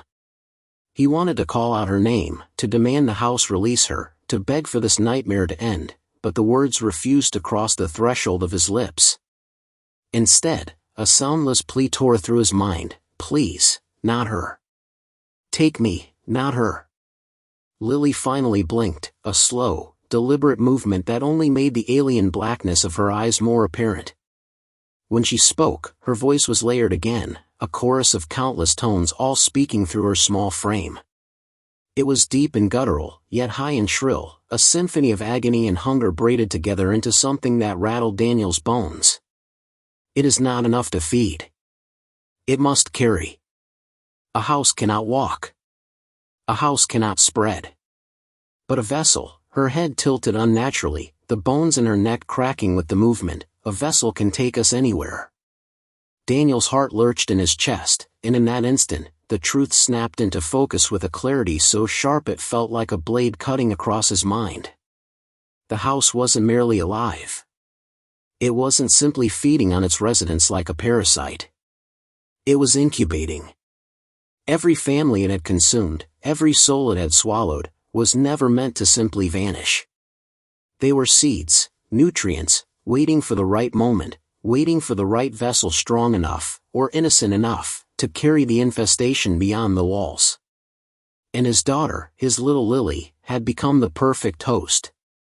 Caroline stirred against him, a faint whisper breaking past her cracked lips. "Daniel, stop her." Her voice was almost unrecognizable, the strength gone, the edges fraying into nothingness. It sounded less like a command and more like the echo of a thought, but it spurred Daniel into motion. He lurched forward, setting Caroline down gently against the pulsating wall, and staggered toward Lily. His knees felt weak, his vision blurred, but determination cut through his exhaustion.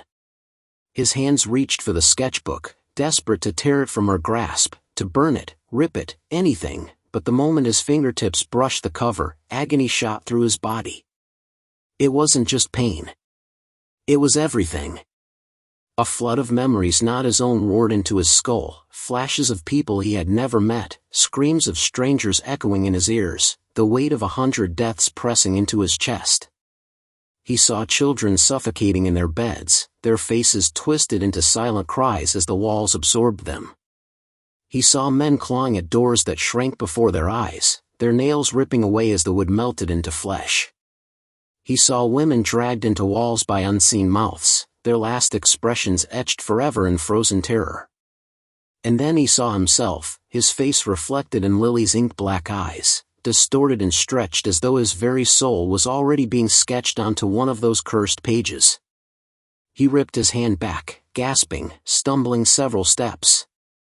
His skin burned where he had touched the book, blistering with black veins that spread up his palm and wrist like a fast-moving infection. He clutched the arm against his chest, shaking uncontrollably, his eyes fixed on his daughter. "Lily, please," he begged, his voice raw, the words trembling. "Fight it. You're stronger than this. You're my daughter. Please." For a flicker of a second, so brief Daniel almost convinced himself it wasn't real, he thought he saw her hesitate. Her lips trembled, her fingers loosening their grip on the book, her shoulders sagging as if something inside her was struggling to break free. But then her head jerked violently, and when she spoke again, the chorus of voices roared louder, silencing the momentary glimpse of his child. "Your daughter is gone. She opened the door. She invited us in. She chose to draw. Now we choose her." The chamber convulsed violently, nearly knocking Daniel off his feet. The walls no longer just pulsed, they contracted, squeezing inward as though the entire house were preparing to collapse into itself. From above, thick cords of flesh dangled down like tendrils, writhing and groping blindly toward Lily as if eager to embrace their new vessel. The green veins along the walls burned brighter, flooding the chamber in an eerie, sickly glow that turned every shadow into something monstrous. Daniel screamed, not in fear, but in defiance. The sound tore from his lungs, raw and animalistic, reverberating against the fleshy walls. He wasn't ready to surrender his daughter to this thing. He wasn't ready to admit defeat, not when Lily was still standing there in front of him, still breathing, still maybe, just maybe, reachable. He surged forward again, ignoring the black veins spreading up his arm, ignoring the burn in his chest, ignoring the voices clawing at his mind. His only thought, his only goal, was to rip her from the clutches of the house, even if it killed him. But as he closed the distance, Lily lifted the sketchbook higher, pressing it against her chest like a shield. Her eyes fixed on him, those pits of endless black swallowing all traces of humanity, and her voice, carried on the chorus of 1,000 lost souls, pronounced his sentence. "If you take her, you take us all. Do you dare, Daniel?" Daniel's chest heaved as if every breath were a fight against drowning, each inhalation dragging an air thick with rot and damp earth.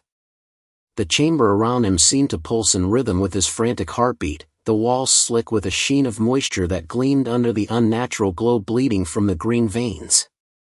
It no longer felt like a room inside a house, it felt like the belly of something colossal, something ancient, and it was alive. The walls no longer groaned like settling wood but growled like a stomach waiting to digest.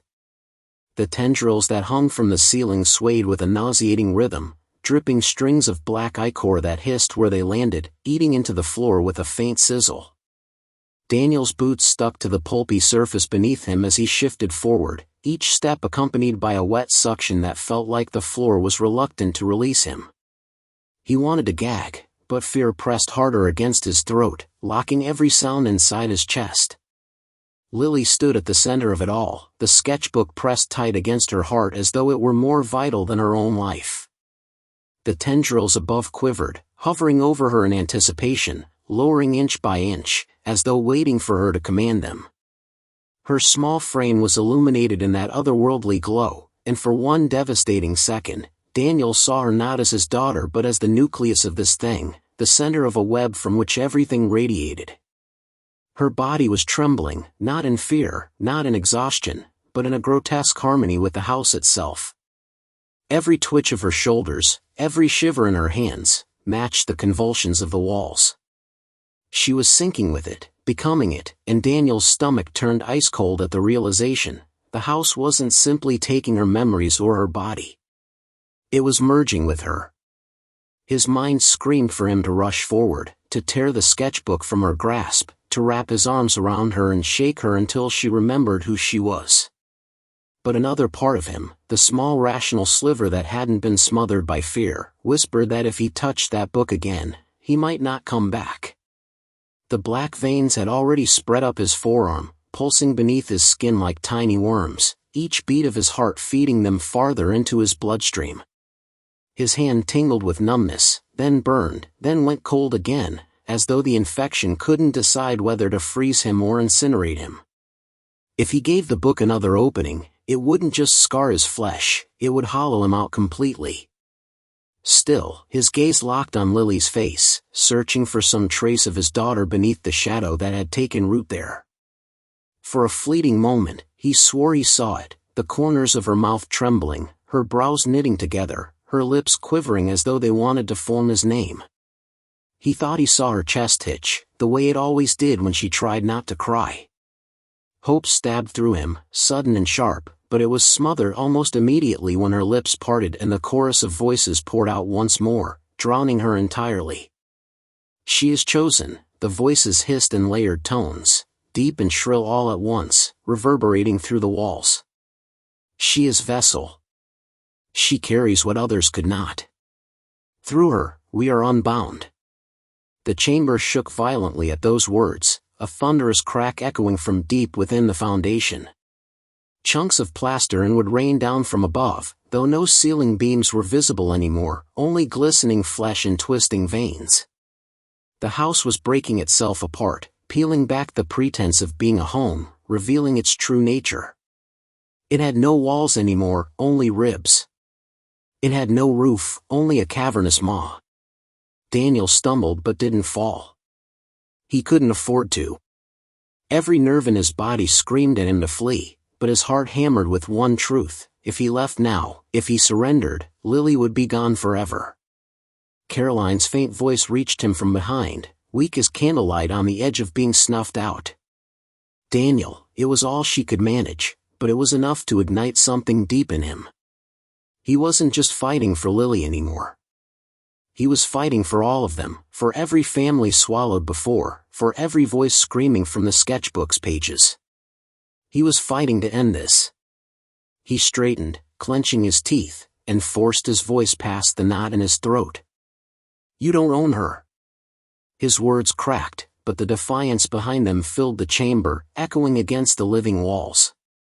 He took a step closer, ignoring the searing pain crawling up his infected arm. "You can't have her. Do you hear me? She's my daughter, not your vessel. If you want someone to carry you," he slammed his fist against his chest, the impact rattling through his ribcage, "then take me." For the first time, the chamber hesitated. The tendrils above paused mid-descent, their tips curling uncertainly, as if tasting the air. The chorus of voices shifted, murmuring among themselves, the layered tones overlapping like 1,000 whispers in a cathedral. Lily's head cocked slightly, her void-like eyes narrowing as they fixed on him. And then the voices rose together, louder than before, carrying a mixture of curiosity and mockery. "You offer yourself? You, infected, weakened, broken? You cannot carry us. You are already dying." Daniel's jaw tightened. His knees trembled, but his voice hardened. "Maybe I can't carry you," he spat, his throat raw, "but I can damn well drag you down with me." The house growled in response, the sound reverberating from every surface, a low, guttural roar that shook his bones. The tendrils writhed violently, whipping around as if enraged. Lily's small frame stiffened, her fingers tightening around the sketchbook. For one unbearable second, Daniel thought he had lost completely, that the house had rejected his offer and decided to devour him where he stood. But then, faintly, like the last ember glowing in dying ash, Lily's voice broke through the chorus. "Daddy." It was just one word, trembling and weak, but it carried more power than anything the house had said. The black in her eyes flickered, only for a second, but it was enough to crack the illusion. Daniel lunged. Daniel's body moved before his mind could catch up, his legs propelling him forward across the pulsing floor that clung and resisted like quicksand. The air thickened with every step, heavy with the stench of rotting wood and something fouler, something chemical and metallic, like blood that had been left too long in stagnant water. The tendrils reacted instantly, whipping down toward him with a speed that seemed impossible for something so massive. They cut through the air like living whips, their tips glistening with barbs that dripped in oily, tar-like secretion. One lashed across his shoulder, ripping through his shirt and searing his skin with acidic fire. He screamed but didn't stop, didn't falter. His eyes locked on Lily, her small frame trembling beneath the weight of the sketchbook, and he thought of every bedtime story he had read to her, every scraped knee he had bandaged, every laugh that had filled the house before this nightmare began. He clung to those memories as if they were a shield, forcing his body forward even as the house tried to tear him apart. Lily's lips trembled as she whispered his name again, and for a split second the sketchbook loosened in her grip. The tendrils above convulsed violently at her hesitation, as though the house itself sensed its control slipping, and the walls responded in fury. The chamber quaked, sending cracks racing across the pulsating floor. A sound like grinding bones echoed from deep within the foundation, and the green veins brightened until they burned like fireflies caught in a jar of gasoline, their glow erratic and frantic. Daniel stumbled, nearly losing his footing as one tendril wrapped around his infected arm, pulling taut with bone-crushing strength. He could feel the veins in his flesh surging in response, the infection within him awakening, spreading faster, feeding on the house's proximity. His vision blurred for a moment as his own heartbeat synced with the chamber's pulse. For one horrifying second, he thought he was going to become part of it. But then he saw Lily's face, not the hollow mask the house had twisted her into, but the flicker of his daughter, the fragile, stubborn light still trapped inside her. It was that single glimpse that kept him moving. With a roar torn from the bottom of his lungs, Daniel ripped his arm free from the tendril, layers of skin tearing with it, leaving his flesh raw and bloody. The pain was excruciating, but it gave him clarity. It reminded him he was still human, still separate from this abomination. He dove forward, closing the final distance, and grabbed the sketchbook with both hands. The instant his fingers touched it, the world detonated in light and sound. His head filled with 1,000 voices screaming in unison, their agony piercing like shattered glass. Images cascaded through his mind, endless corridors of shadow, faces of people he didn't know dissolving into black smoke, the sensation of falling through a bottomless void.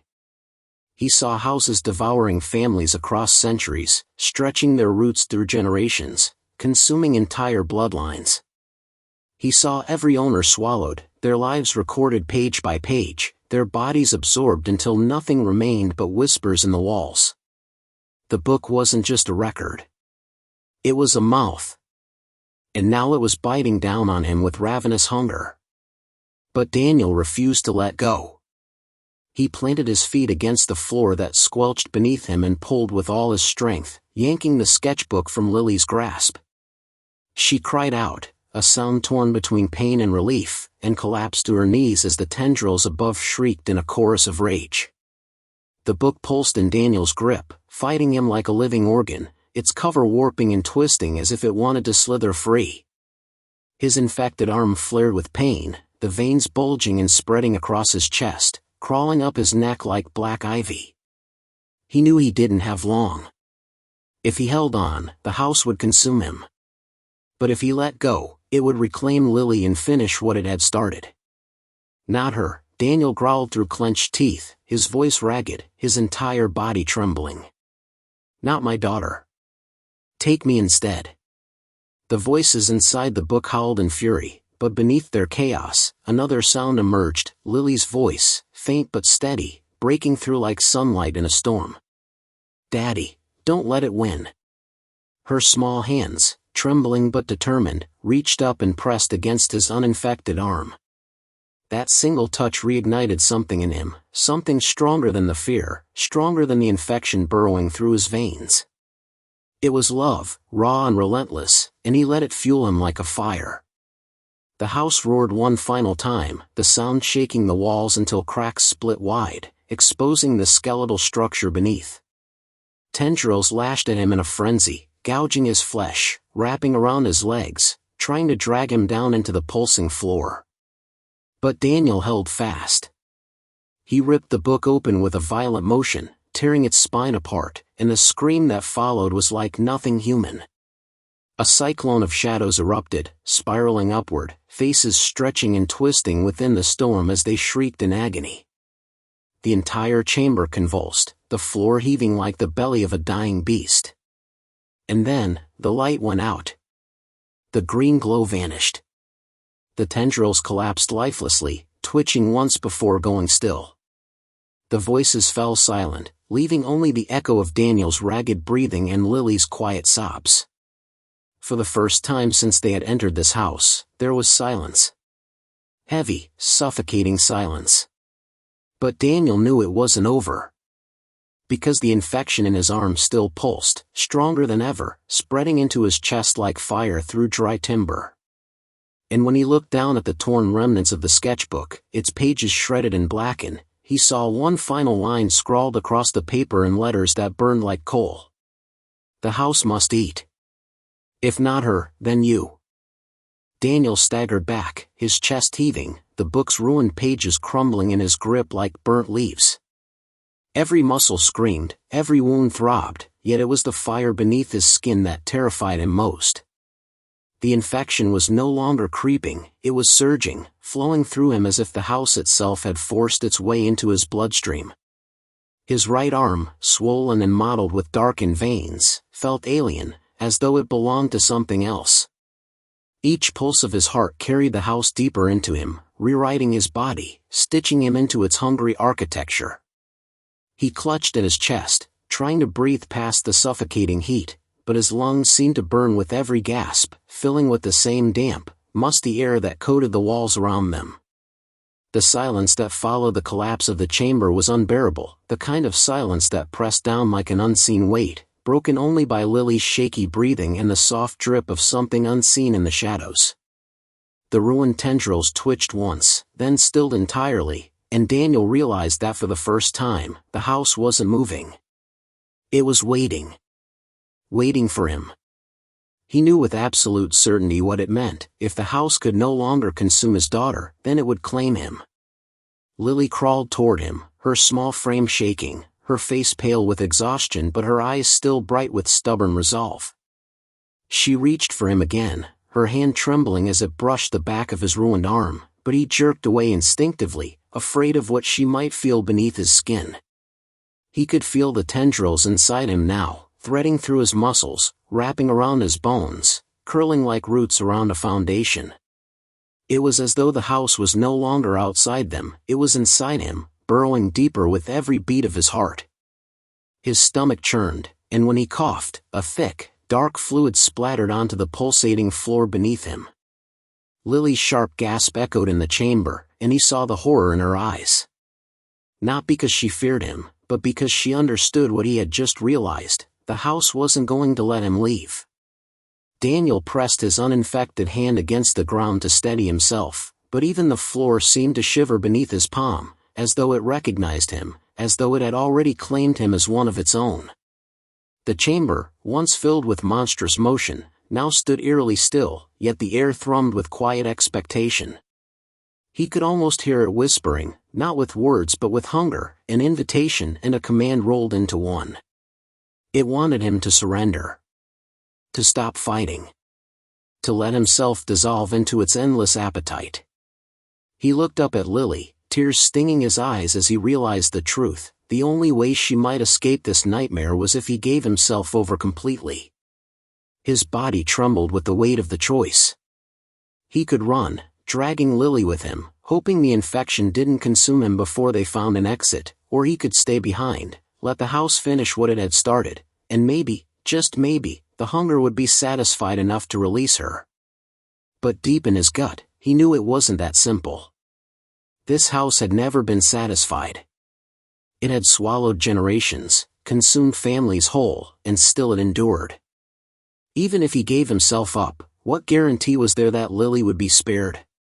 The thought of her screaming in these halls, her memories erased one by one until she became another whisper in the walls, was unbearable. His jaw clenched, and rage burned hot beneath the fear. He refused to let her life end here, reduced to a story scribbled in a cursed sketchbook, erased by a monster that wore the skin of a home.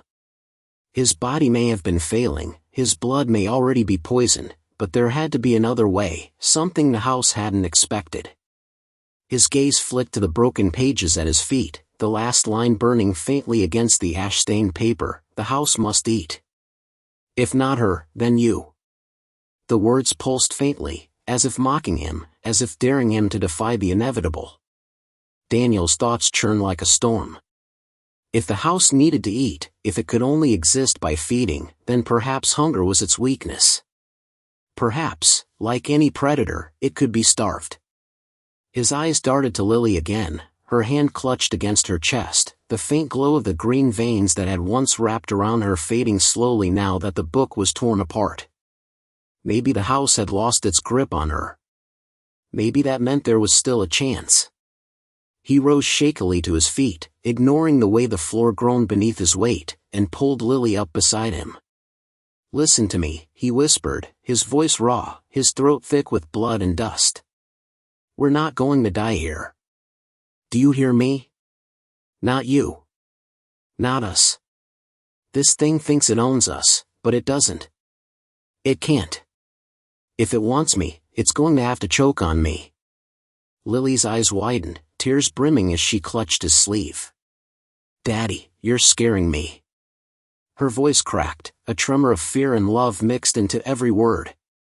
Daniel knelt before her, forcing himself to meet her gaze despite the burning in his veins, despite the knowledge that his reflection might already look more like the house than a man. "Good," he whispered fiercely. "Be scared. But don't give up. Do you understand? You keep moving, no matter what happens to me. Promise me, Lily." His daughter nodded, sobbing quietly, and Daniel pressed a kiss to her forehead, savoring the warmth of her skin for what might be the last time. Behind them, the walls began to stir again, faint vibrations echoing like a growl building in the chest of a predator. The silence was breaking. The house was waking again, realizing its meal was slipping away. The green veins lit once more, faintly at first, then stronger, casting the chamber in a sickly glow that stretched their shadows across the walls. Daniel stood tall, his body broken and failing, but his resolve burning fiercer than ever. If the house demanded to eat, then he would make sure it choked. The chamber seemed to breathe again, the walls flexing with a low groan that reverberated through Daniel's bones, as though the entire house were exhaling after a long, patient wait. He felt the pull immediately, a sickening tug inside his chest that made his stomach twist, as though invisible hands were reaching into him, hooking themselves into his organs and dragging them toward the walls. His legs buckled, and his infected arm flared with heat so intense it nearly blinded him. Lily screamed his name, clutching desperately at his waist, but he waved her back with what strength he had left. He couldn't let her get too close. The house wanted him, and if she lingered near, it might decide it still wanted her too. He forced his eyes open despite the sting of sweat and blood, and what he saw nearly dropped him to his knees. The walls, no longer just plaster and wood, but rippling masses of flesh-like material, veins glowing faintly beneath their surface, twitching as though they had muscles hidden within. The very bones of the house seemed to grind and shift, nails protruding like teeth, timbers bending like ribs. The realization hit him with a nauseating weight: the house wasn't hungry because it wanted to eat. It was hungry because it needed to eat. To exist. To remain standing.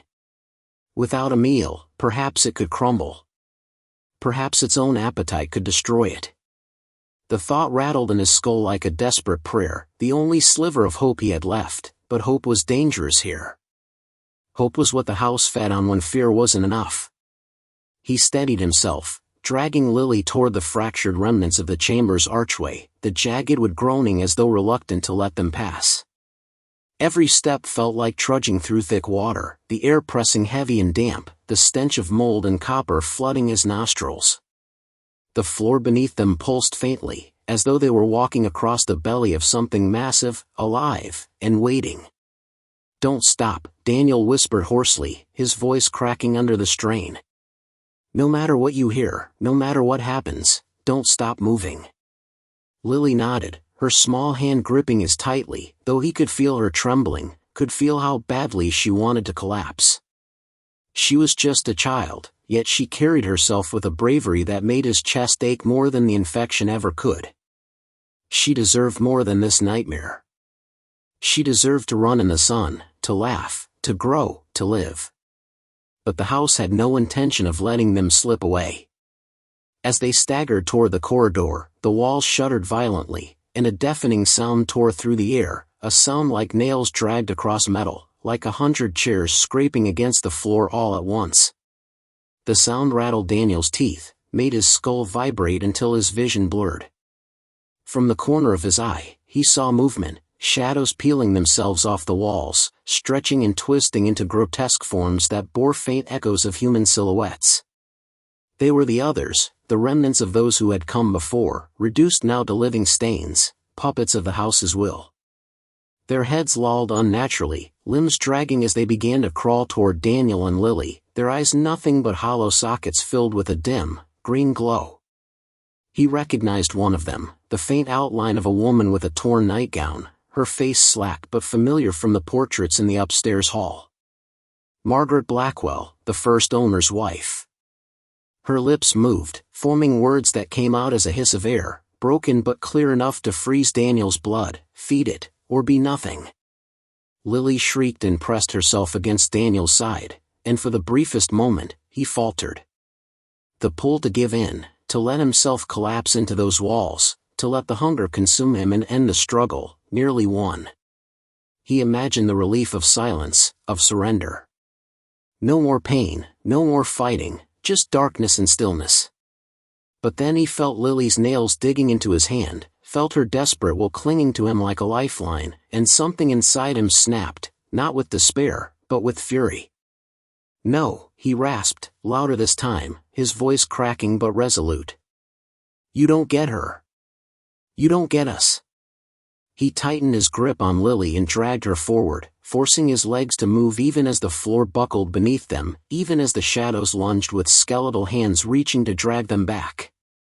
He stomped down hard, kicking through the brittle remains of one shadowy figure, its form bursting into a spray of black ash that was immediately absorbed by the floorboards. The others shrieked in unison, a chorus of pain and hunger, and surged closer. Daniel stumbled through the corridor, every wall bending inward as though the house were trying to crush them. The ceiling sagged, beams groaning with stress, dust and plaster raining down in choking clouds. He pressed Lily close against his chest, shielding her from the debris, his infected arms screaming with agony as he shouldered against a collapsing doorframe. The infection was spreading faster now, crawling up his neck, searing into his jaw. He could feel his pulse slowing, could feel his body becoming less his own. His vision flickered at the edges, tunneling into black, and for a terrifying moment he thought he might collapse right there, swallowed whole in front of his daughter. But the thought of her alone in this place, her cries swallowed by endless hallways and whispering walls, fueled him like fire. He staggered onward, half dragging, half carrying her, until they burst into what remained of the parlor. The room was almost unrecognizable now. Where once there had been faded wallpaper and cracked furniture, there was only raw, undulating flesh, the walls heaving like lungs, the ceiling dripping with thick black ichor that hissed when it hit the floor. The fireplace had split open, no longer brick but a jagged, gaping maw, its edges lined with broken shards of wood and stone that glistened like teeth. The fire that once warmed the room now burned green and unnatural, its flames licking upward in defiance of physics, feeding not on wood but on something unseen. The stench of rotten smoke was overwhelming, forcing bile into Daniel's throat. Lily buried her face in his chest, sobbing, but he held her close, refusing to let the house see her fear. He needed to think, to find a way to turn this hunger back against itself. His eyes darted around the room, frantic, searching for something, anything, that could give them leverage. And then he saw it. The portraits. The ones that had once hung in neat rows, documenting every family that had lived here, now fused into the walls themselves. Their faces writhed within the fleshy surface, eyes blinking open and closed in unison, mouths stretching soundlessly as though screaming from behind a glass barrier. Dozens of them, men, women, children, trapped forever, part of the house's endless feast. But there was something else. Their eyes weren't all hollow. Some of them flickered faintly with light, the same green glow that coursed through the veins of the walls. They weren't just victims. They were fuel. The house's memory. Its food supply stored for eternity. If the house needed to keep them, it needed to keep him too. That was its weakness. It couldn't kill him outright, it needed to savor him, digest him slowly. If he could starve it, overload it, deny it what it wanted most, maybe he could break it. His hand clenched into a trembling fist as the truth crystallized. He wasn't going to escape this house alive. But Lily could. If the house's hunger was endless, then he would have to feed it in a way it couldn't stomach. Not his body, but something it feared, refusal. Defiance. The refusal to give it what it wanted most. He turned to Lily, his voice shaking but urgent. Listen to me. There's a way out, but you have to be brave. Braver than you've ever been. Do you trust me? She looked up at him with wide, tear-streaked eyes and nodded without hesitation, though her lips quivered with fear. He pressed his forehead to hers, his voice breaking as he whispered, Then when I tell you to run, you run. And you don't look back. Not once.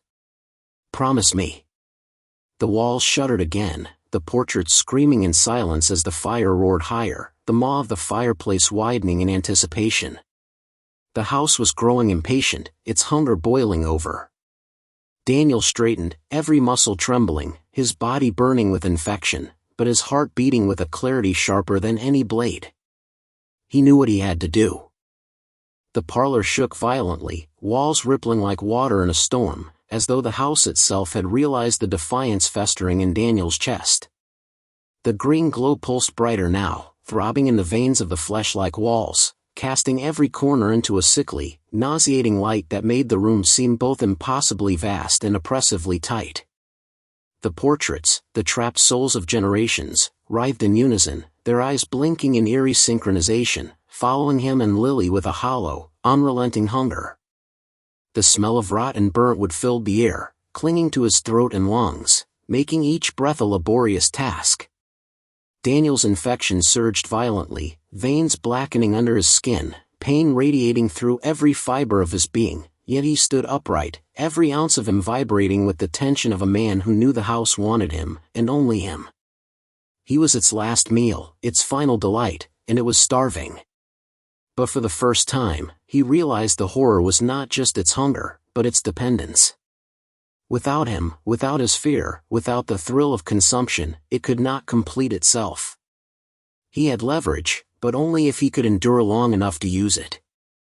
Lily clung to his side, trembling but alive, eyes wide and luminous in the unnatural light. She understood the gravity of the moment even as she tried to mask her terror with determination. Her small hand gripped his uninfected arm, the one untouched by the house's invasive hunger, and Daniel felt a spark of clarity ignite within him. The house had been patient, calculating, devouring family after family, slowly building its domain with every life it consumed. But patience was finite. Hunger, like all instincts, could be manipulated. He realized he didn't need to outrun it, didn't need to fight it physically. He had to starve it, or at least convince it he had nothing left to offer. His mind raced through every tale, every story he had read about malevolent things, and one truth emerged: monsters sustained by fear could be weakened by courage. The house could devour flesh, but it could not consume defiance. He had to become unbearable, a taste it could not digest, a prey it could not claim. He planted himself squarely in the center of the room, pulling Lily behind him and holding her close. The floor groaned beneath them, the air thick with the pulsing, predatory rhythm of the house's appetite. The fireplace gaped wider, jagged teeth of splintered wood and molten brick stretching toward him, hissing, drooling green flame like a tongue testing the air. The walls throbbed in response to his heartbeat, the entire house tuned to his fear, his hesitation, the slightest tremor in his resolve. He clenched his fists, and the pain that radiated through his veins became a fuel he converted into something sharper: anger, defiance, sheer will. "You want me?" he whispered, voice shaking but growing louder. "You want me? Fine. But I'm not yours." His words echoed through the chamber, bouncing off the walls, refracted by the green glow, and the house shrieked in response, not a sound as much as a vibration through bone and spirit, a rage-filled tremor that rattled dust from the ceilings. The shadows that had been writhing and creeping along the walls lunged forward, skeletal arms stretching, faces half-formed and dripping, but Daniel did not flinch. Instead, he stepped toward the nearest wall, dragging Lily with him, shouting as loud as he could, yelling not in fear but in absolute, unyielding defiance. "I won't feed you. You hear me? You will not have me." The walls recoiled slightly at his voice, the glow pulsing erratically as if confused, uncertain. The house had never encountered prey that refused to be prey, never met someone whose courage fed the very thing that had once threatened to devour them. Daniel felt the infection surge one last time, a burning fury inside him, but he ignored it. Each step, each shout, each surge of defiance, forced the house to react, to expand, to contract, to thrash in chaotic fury, weakening its hold on the space around him. Lily's tears streaked her cheeks, but she mimicked his stance, her small voice joining his, trembling yet growing stronger. "We won't be eaten. We're not yours." Their combined defiance seemed to ripple outward, hitting the walls, the ceiling, even the floor, a shockwave of raw human will. The portraits on the walls flinched, their mouths opening and closing in silent screams, eyes flickering with confusion. The green glow dimmed in places, veins twitching as if in pain. The house's hunger was relentless, but it was also finite in the face of courage. Daniel realized that the house could not survive if it could not consume him, could not digest the defiance now radiating from him and Lily like a tangible force. He pressed forward, forcing them both into the fireplace maw, just close enough to bait it, daring the house to strike. Its teeth snapped and twisted, but the more it attacked, the more unstable the walls became, the floor trembling under its own rage. Then, a sound unlike any other, the house fractured. Not fully, not completely, but a crack of impossible size splintered across the walls, spreading upward and outward. The green glow flickered violently and then began to fade, veins collapsing inward, shadows shrieking and dissolving into motes of light that evaporated like smoke. Daniel felt the tendrils inside him quiver, weakening, retreating, and for the first time, he realized he might have outlasted it. His body ached, his blood boiled, his lungs screamed, but the weight of terror lifting from him felt almost holy in its intensity. He stumbled backward, dragging Lily with him, both of them coated in sweat, blood, and grime, but alive, trembling, victorious. The house convulsed one last time, a final shudder like a dying animal, and then the parlor fell silent. No whispers, no pulses, no green glow. Only the heavy, oppressive darkness that slowly began to dissipate as the first real rays of sunlight in decades filtered through broken windows. Daniel sank to the floor, Lily in his arms, their breathing ragged, hearts pounding in unison. The house had been starved, defeated not by fire, not by physical force, but by defiance. It could consume flesh, it could steal memories, it could warp reality, but it could not consume courage. Outside, birds sang hesitantly, their chirps timid at first, then bolder, as though the world itself were reminding them that life persisted. Daniel looked at Lily, her face pale but alive, eyes shining with tears and relief. He pressed his forehead against hers, whispered, "We're free, we're really free." And in that moment, he realized the house could never rise again. Its hunger had been its weakness, and they had survived not because they were stronger, but because they refused to be prey.